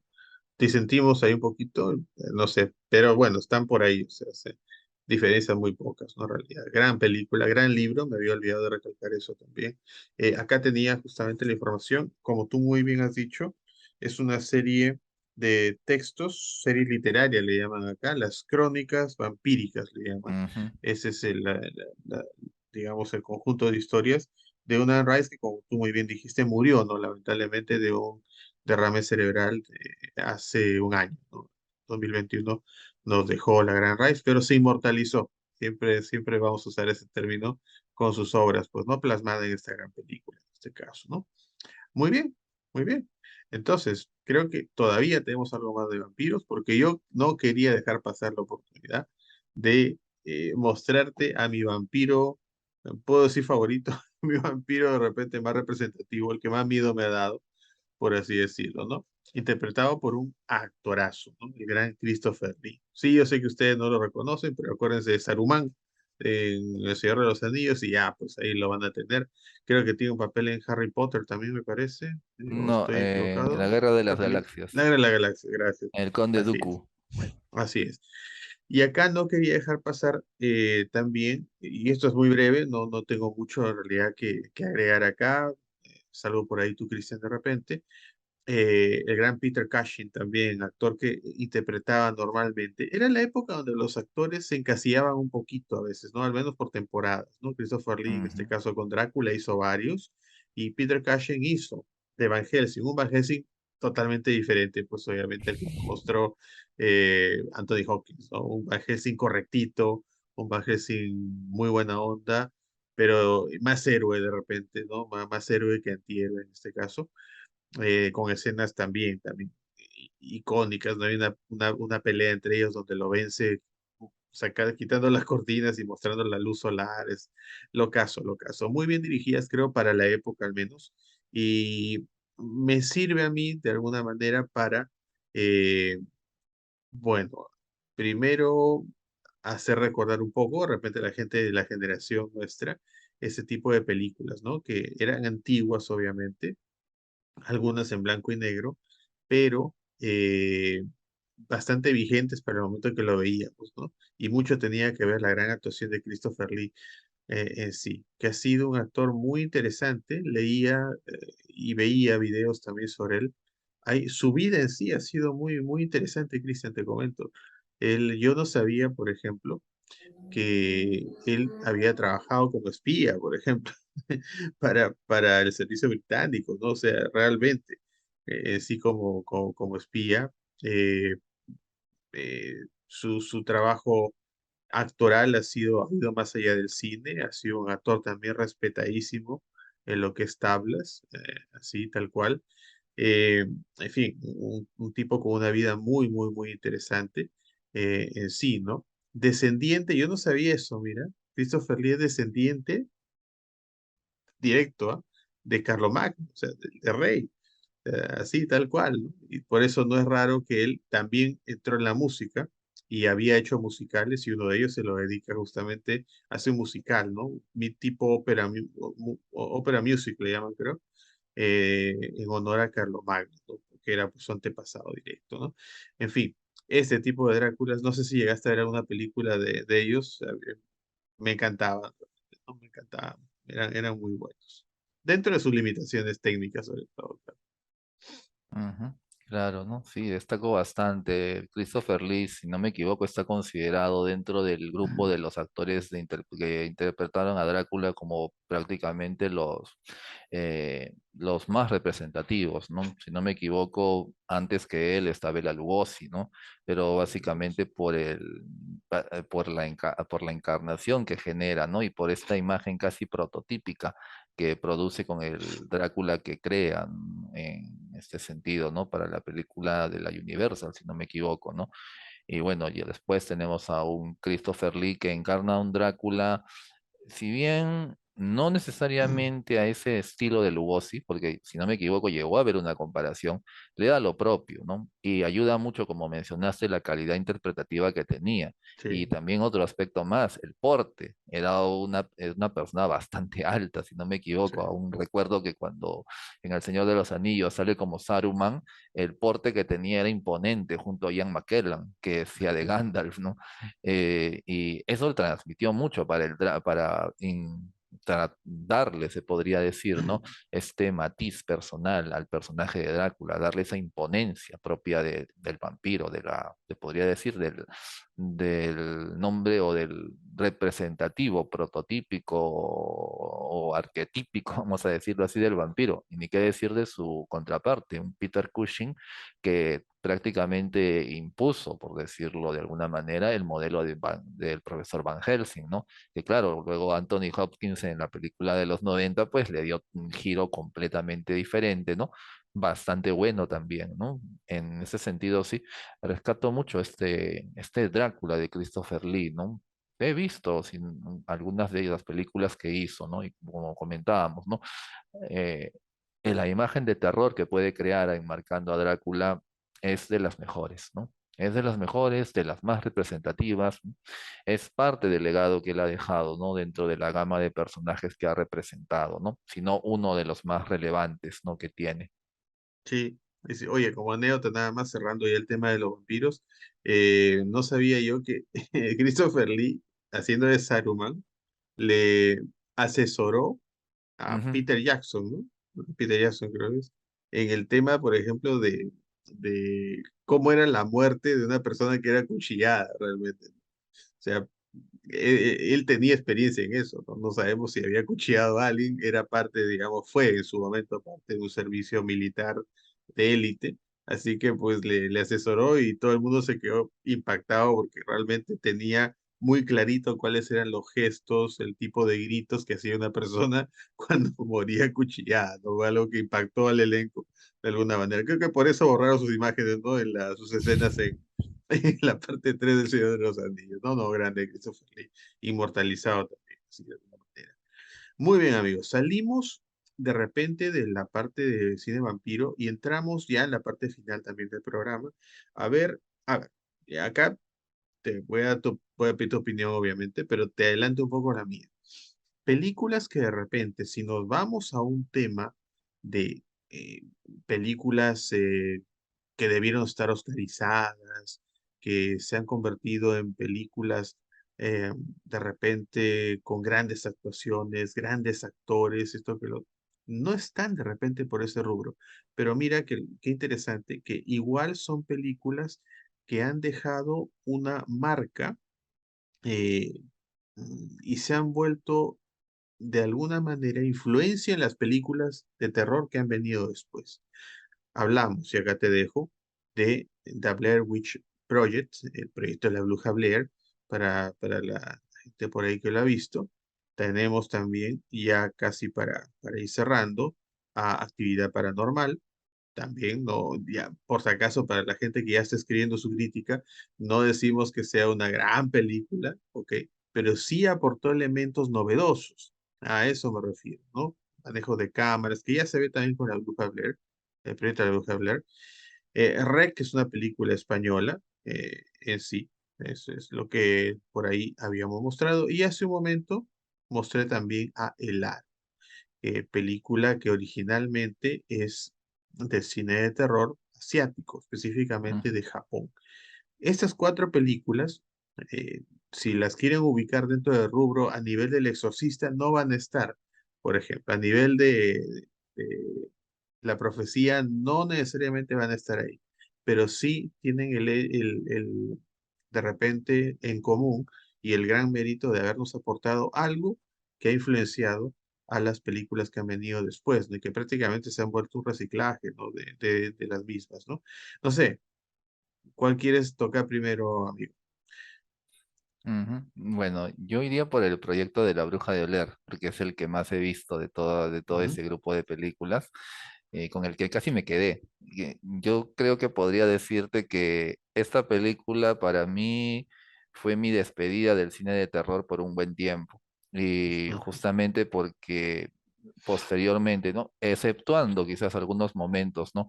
En cuanto al tema de vampiros por ahí, o también con el tema de algunas adaptaciones, o incluso directamente con algunas películas del cine asiático, ¿no? Pero tampoco sin llegar a tanto, ¿no? ujú. Porque se volvieron, por ejemplo, las adaptaciones del cine asiático para mí se volvieron al final una especie de proyecto o de producto casi serial, por decirlo de alguna Ujú. forma, ¿no? Igualmente con lo que es actividad paranormal, que la primera tuvo su mérito porque recoge para mí mucho de esta película, del proyecto de La Sí, Bruja de Blair, pero que sin embargo también la volvieron una especie de producción en masa que le fue quitando peso al terror, a mi parecer, claro, le fue quitando peso al ujú, cine de terror, con algunas excepciones, ¿no? Por ejemplo, con las películas de zombies que comenzaron a salir, empezaron a levantar vuelo, ¿no? También la temática zombie que empezó a generar más peso con series como The Walking Dead, por ejemplo, y que empezaron a revitalizar por ahí el elemento de terror, que ya luego va ganando un para mí también un poquito más de peso y en cierta manera me devuelve un poco más al cine de terror, ¿no? Con películas como El Conjuro, ¿no? Por ejemplo, ¿no? Pero esta película, como te comentaba, ¿no? Casi fue uno de los, hasta cierto tiempo, uno de los últimos puntos de terror que pude ver. Y en cierta manera eres el formato en el cual se narra, ¿no? Este falso documental. Como hace un momento hablábamos de Hack-San, ¿no? Aquí también se trabaja justamente el elemento de falso documental, pero ya desde una perspectiva en la cual se hace ver que la película en realidad está narrando un hecho verídico, ¿no? Es decir, aquí no se habla de que esto es una película en sí, sino netamente es el recoger, ¿no? Lo que vendría a ser la grabación o el trabajo de estas tres personas acerca de una investigación a la cual habían ido, ¿no? En busca justamente de un determinado personaje o de una determinada situación, ¿no? Y que producto de esa búsqueda se habían encontrado con algo, pues, que iba más allá del mito popular y que narraba todo lo que ellos habían tenido que afrontar, ¿no? Y que en cierta manera, ¿no? Aquí ya no hablamos tanto de imágenes muy explícitas, hablamos a veces de sonidos, de ruidos, de sombras, ¿no? De movimientos que se hacían por allí, ¿no? Desde ecos, entre otras cosas, ¿no? En una atmósfera oscura que se hacía cada vez más gris, ¿no? Y que te iba minando el ánimo en cada momento, ¿no? A tal punto que el desenlace que tiene, ¿no? Es, podríamos decirlo, ¿no? Bastante directo, bastante simple, pero muy efectivo, ¿no? Porque te crea ese terror sin que necesariamente haya algo que conozcamos directamente. Él está allí, acechando en las sombras, ¿no? Sin rostro o sin algo demasiado explícito, pero está allí como una encarnación del miedo. Ese es uno de los puntos que a mí me llama la atención acerca de este tipo de terror, cuando el elemento que está, como se dice, ¿no? Que está acechando, valga nuevamente la palabra, es desconocido. Y básicamente el terror bebe mucho de ello, de lo desconocido, de lo que no sabemos qué cosa está allí presente, pero que en cierta manera nos está transmitiendo algo. Y cuando nos veamos en cara frente a eso, pues las consecuencias pueden ser bastante complejas, por decirlo así. Y esta película justamente transmitía todo ello. Van a haber disensiones, o sea, mejor dicho, diferencias, eso está, es comprensible. Hay mucha crítica también que le hacen a esta película porque la consideran sobrevalorada, la consideran que no aporta demasiado, etcétera, ¿no? Van a haber opiniones encontradas sobre el proyecto de La Bruja de Blair. Sin embargo, la manera en cómo se le trató, ¿no? Y ese impacto que te va dejando, ¿no? De que, ok, esto es verdadero. Hay, incluso aún todavía hay gente que creo que por internet se sigue preguntando si la bruja de Blair realmente pasó o si fue todo como se dice, no fue una película, a pesar de que ya se sabe todo, pero la estela de leyenda que te crea es lo que podríamos decir el sello de esta película, ¿no? Es lo que en cierta forma también genera un atractivo bastante considerable, ¿no? Un atractivo en base al miedo, claro está. Sí, sí, sí. Y que se refleja en influencia en la película que te mencionaba también en su momento, ¿no? Que era Actividad Paranormal, que es una película que yo sí estoy de acuerdo contigo y me olvidaba, ¿no? O sea, estoy totalmente de acuerdo contigo en el tema también de que esa filmación tipo documental, esa filmación con cámara en mano, que no se hacía normalmente, eso aparece a través del proyecto de la bruja Blair. Antes no se había visto exactamente ese tipo. Se había visto de repente en otros géneros y no Ujú. con mucha asiduidad. En todo caso, no era muy frecuente verlo así. Pero llevar toda una película filmada de esa manera, eso aparece con el proyecto de la bruja Blair. Tiene un gran mérito en sí, porque después ha habido muchas películas, obviamente, que han seguido ese patrón. Y acá en Actividad Paranormal, por ejemplo, repito, para la gente que se quiere crítico de cine, no estamos diciendo que esta ha sido la gran película, pero sí aportó elementos importantes. Primero, daba miedo. Lo primero, sí, sí dio miedo. Aportaba un elemento de suspenso, que lo daba justamente el juego de cámaras. Acá copian, o bueno, no, copian es una palabra fea de repente en este caso, toman esto que se vio ya en el proyecto de la bruja Blair con este tema de la filmación cámara en mano. También hay varias escenas que se filman de esa manera, pero aporta también un elemento, una variante de este tipo de filmación casera, llamarlo entre comillas, ¿no? Esas tomas que se hacían mediante las cámaras fijas que normalmente hay en las, se pone como seguridad prácticamente, ¿no? En las casas. Eh, esta película te hacía pensar, oye, ¿qué tal si reviso mi cámara de seguridad y de repente veo algo extraño, ¿no? Vamos a mirar de repente. Eso aportó a esta película un elemento de suspenso importante y tal vez no lo podría definir muy bien, pero en el tema sonoro también aparece una serie de ruidos, por ejemplo, que iban muy bien, muy de la mano con los momentos de repente más álgidos, de repente de más temor. Un ejemplo para hacerme entender. Por ejemplo, ahí estamos viendo la carátula de, digamos, de la película. Normalmente esa pareja estaba durmiendo y la cámara estaba enfocando, la cámara de seguridad estaba enfocando la cama, ¿no? Con ellos durmiendo. Es más, creo que en una ocasión hay una parte donde filman una relación sexual, ¿no? Inclusive entre ellos. Ya está. En ese momento todo es silencio. Y esa es la parte de suspenso, justamente. Te deja en silencio, filmando la cámara, ves el reloj inclusive que va pasando, y de repente aparece alguien caminando por ahí y con un sonido, pues, ¿no? Típico de orquestas, digamos, que acompaña, bandas sonoras, mejor dicho, que acompañan ese tipo de películas, que te hace mover del asiento, ¿no? De alguna manera, te va condicionando. Esos son elementos que más adelante han repetido las películas. Si no has visto esta película, por ejemplo, y no has visto La Bruja de Blair, pues con más razón no te vas a dar cuenta de dónde vienen estas ideas, ¿no? Cualquier película que veas ahora te va a parecer genial. Estas son las que de alguna manera iniciaron todo. Después hubo Actividad Paranormal 2, Actividad Paranormal 3, creo que 4 también. Actividad Paranormal 0 también sacaron. No sé, ya imagínate, o sea, ya una desgracia. Yo me quedo con la uno obviamente, y me quedo con la 3 que me dio también bastante miedo, fue una película importante. Ahora, de las que he mencionado, ¿no? También voy a retrotraer y me voy a ir hasta el final, hasta el aro, Cristian. Por el aro ese me parece, y acá sí me apoyarás si tú tienes información diferente, me parece que con el aro empieza una época donde el cine asiático Ujú. eh, toma preponderancia, ¿sí? Llega esta película El Aro, fue un exitazo. En sí, en la película original en japonés tenía otro nombre, me parece, pero Ringu, creo, si no me algo equivoco. así, pero también hacía alusión, me parece, a un anillo.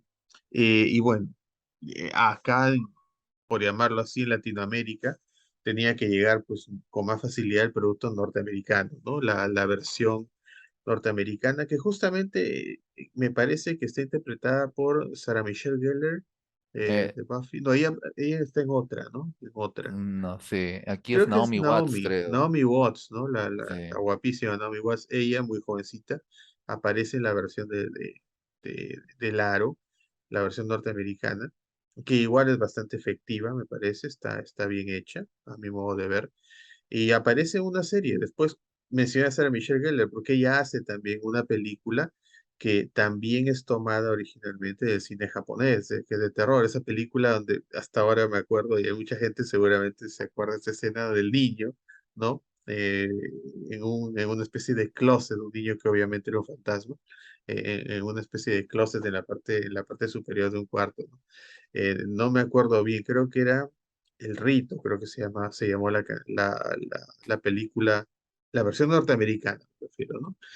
Y bueno, si bien es cierto, fue digamos, acá llegó, se popularizaron más de repente las películas norteamericanas, pero sí llegó también a entrar el cine, por un tiempo al menos, el cine japonés, un cine de terror que mucha gente se ha olvidado, que tuvo también, ha tenido su época dorada, por así decirlo, con Akira Kurosawa sobre todo, eh, con una serie de películas más bien de otro tipo, de otro corte inclusive, ¿no? De mucha más calidad inclusive, pero bueno, al menos sirvió para nuevamente poner en la palestra el cine asiático. No sé si por ahí, antes de ya cerrar con el tema de REC, quieres por ahí agregar algo. Ujú, de sí, esto. ahí coincido contigo justamente, ¿no? El Aro prácticamente fue una de las películas que aperturó las adaptaciones del cine asiático y que también llevó a que muchas personas empezasen a ingresar, ¿no? Ujú, A, como se dice, la fuente, ¿no? Si bien exacto. la adaptación fue interesante, ¿no? Tenía sus aportes y también abrió a que se empezasen a realizar, ¿no? Otras adaptaciones, había una que si mal no recuerdo era El Ojo, ¿no? Y otras más, ¿no? Entre cine japonés y cine coreano que era adaptado, ¿no? Y que en cierta manera los productos originales, claro, tenían, si no me equivoco, diferían, ¿no? En este caso eran más psicológicas, si mal no recuerdo, ¿no? A diferencia de las adaptaciones estadounidenses que conservan eso, pero le ponen un poquito más de peso a lo visual, ¿no? Marcó un momento en el cual el cine estadounidense de terror, ¿no? Se alimentó mucho, se podría decir, de este tipo de cine, ¿no? Como comentábamos, ¿no? Lo llegó hasta cierto punto también a sobreexplotar, ¿no? Quizás eso marcó un poquito, ¿no? El agotamiento de esta fórmula, hasta que empezaron a aparecer otro tipo de películas, ¿no? Como comentábamos, ¿no? El tema las películas de zombies, más apocalípticas, etcétera. Me estaba olvidando de algo que no incluimos ahí, que creo que va a quedar pendiente, y es el cine de M. Night Shyamalan, que es un Claro, terror, pero que, claro, ¿no? No solamente va por más ahí, tirado al va por el suspenso también, ¿no? suspenso, el drama, ¿no? El elemento más Claro, oscuro, lo ¿no? Etcétera. reflexivo, ¿no? Psicológico también, claro. Exactamente, ¿no? Que de por sí también es un conjunto de producciones bastante Ujú, considerables. Ha sí, sí. tenido su bajón en algunos momentos, ha vuelto también en otros, etcétera, ¿no? Pero bueno, era algo que quería agregar ahí. Pero volviendo al Aro, sí, es básicamente una de las películas que marca un momento dentro de lo que es este desarrollo, que como podemos ver, pues marca épocas, ¿no? Porque vemos que hay determinadas producciones que terminan siendo representativas de distintos momentos, ¿no? Hemos visto un cine noventero, por ejemplo, ya anteriormente lo habíamos hablado, pero con otras producciones, más duro, por ejemplo, ¿no? Más, podríamos decirlo, ¿no? Personal en cierta forma, o un cine ochentero más ligado a lo visual, más ligado a lo espectacular, o un cine setentero oscuro, ¿no?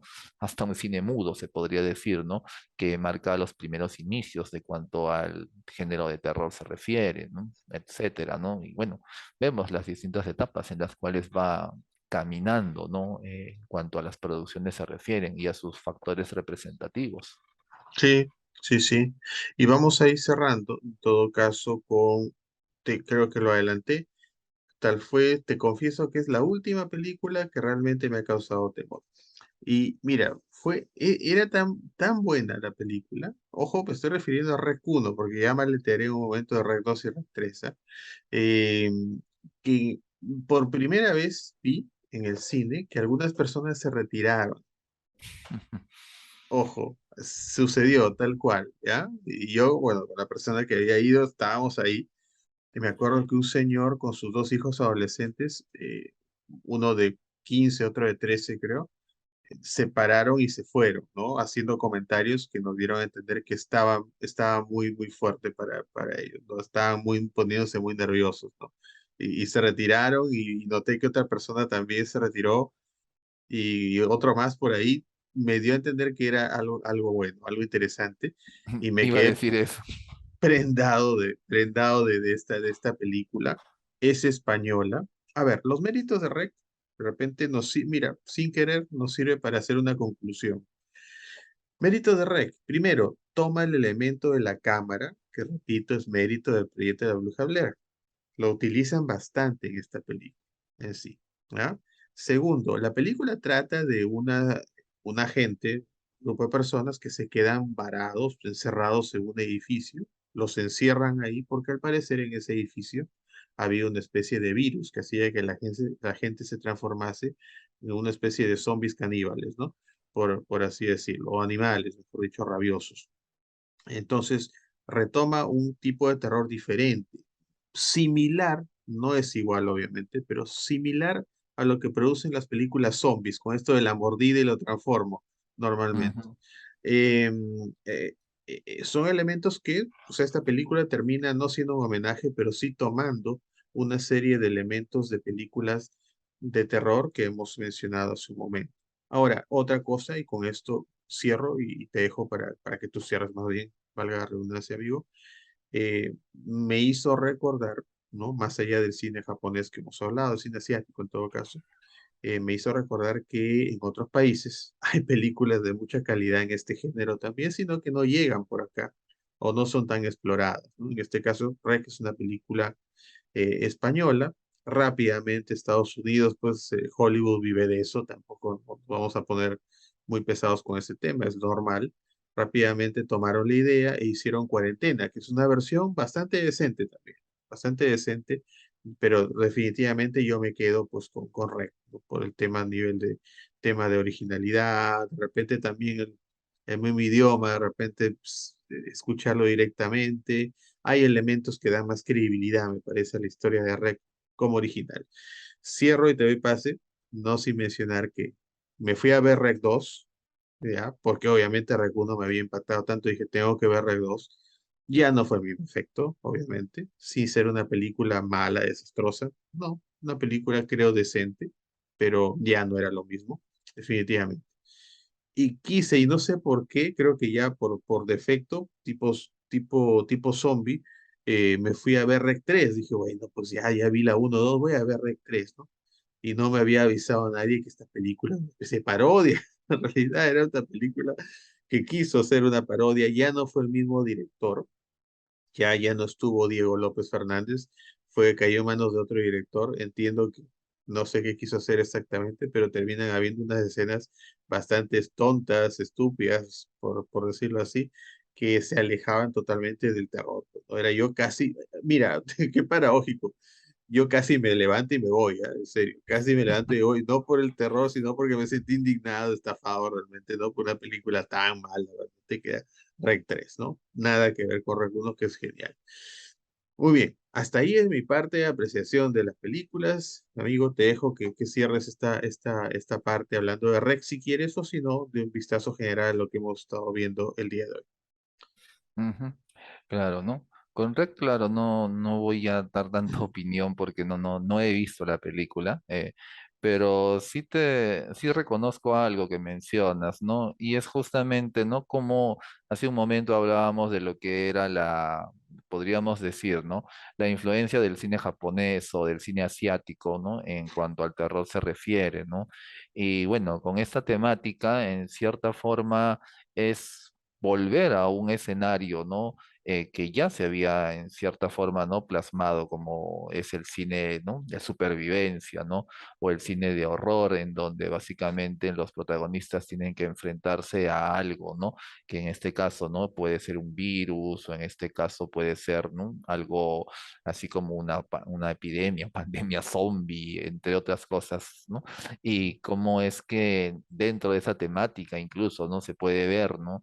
La naturaleza del ser humano, ¿no? Es lo que en algunos casos se han ido explorando en posteriores películas que han tenido que ver con el elemento de supervivencia, el elemento del miedo, ¿no? El terror vinculado a los muertos vivientes, por ejemplo, ¿no? O lo que podía sacar en ese escenario de los seres humanos, ¿no? Lo que explota mucho de Walking Dead, por ejemplo, al menos en cuanto a cómics se refiere y creo que en algunos puntos de la serie también.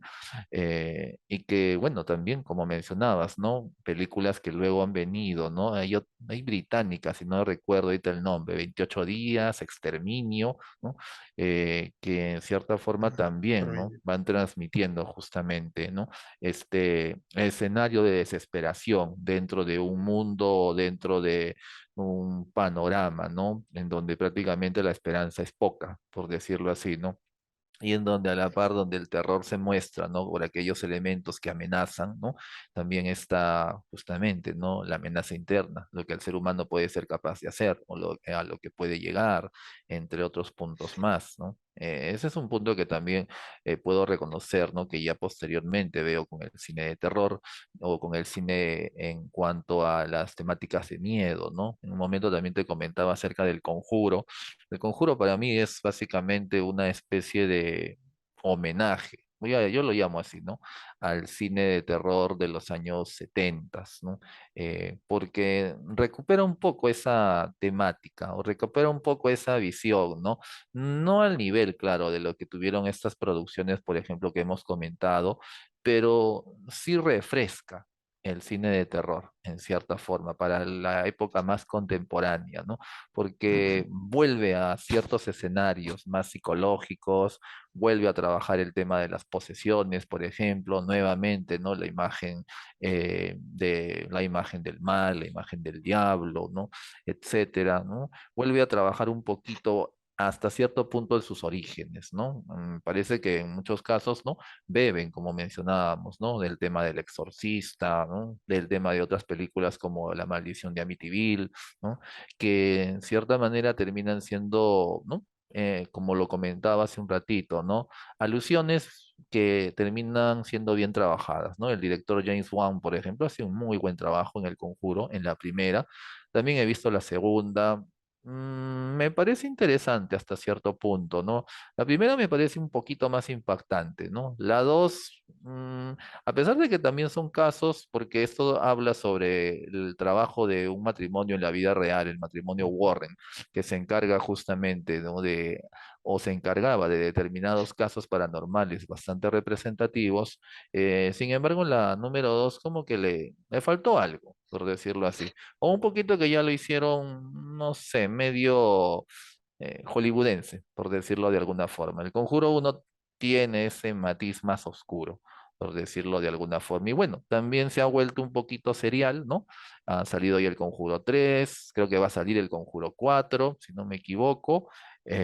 Bueno, tiene su propio universo con las películas de Annabelle, de la monja. eh, digamos que también está entrando un poquito a la sobreexplotación, aunque valgan verdades, aquí sí yo lo veo hasta cierto punto un poquito más manejable, ¿no? Las historias las están trabajando más o menos, ¿no? Pero es algo, bueno, también interesante porque netamente no muestra cómo el género de terror puede seguir existiendo y superviviendo, ¿no? A la par que muchos otros géneros que están allí, ¿no? Dando la talla, por decirlo así. Sí, sí, sí.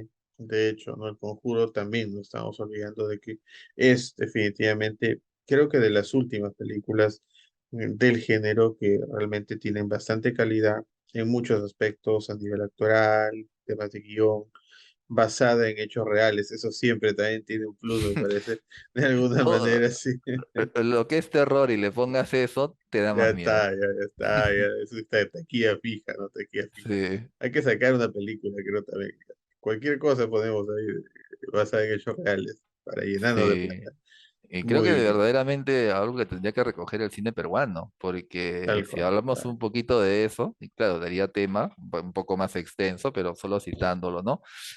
No hay un cine de terror muy consolidado, No, básicamente, en para el nada. cine nacional, ¿no? Con pequeñas excepciones que han intentado hacerlo, pero no han llegado al tope de otras, bueno, claro, o sea, no vamos a esperar que lleguen a topes de producción como la hollywoodense, la asiática o hasta la española, ¿no?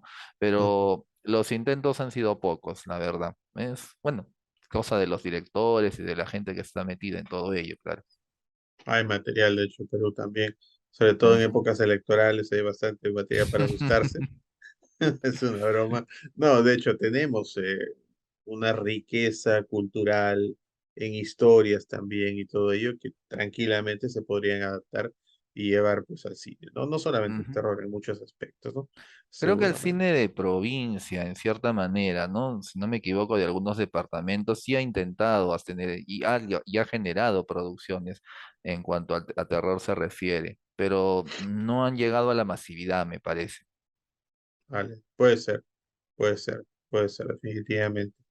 Eh, bueno, al menos en nuestro país, el hacer cine pasa por un tema de oportunidades y todo ello Es- también, ¿no? Así que no es tan sencillo de repente, ¿no? Pero ojalá, ojalá, ojalá por ahí cuando haya más estabilidad, en todo caso política, que es lo que necesitamos ahora, puedan enfocarse en estos temas que yo siempre llamo, ¿no? No urgentes, pero muy importantes, en todo Ujú. caso, ¿no? Dentro de lo que se llama la cultura, para la masa, ¿no? Para los peruanos en este caso. Muy bien, estamos llegando ya entonces a la parte final. Espero que este programa les haya gustado. Obviamente no se olviden pues de por ahí hacernos llegar sus comentarios. Hemos hecho seguramente, hemos omitido varias películas seguramente que prometemos más adelante por ahí también ir comentándolas, ¿no? Cristian, no sé, algo que agregar de repente antes de culminar, antes de despedirnos.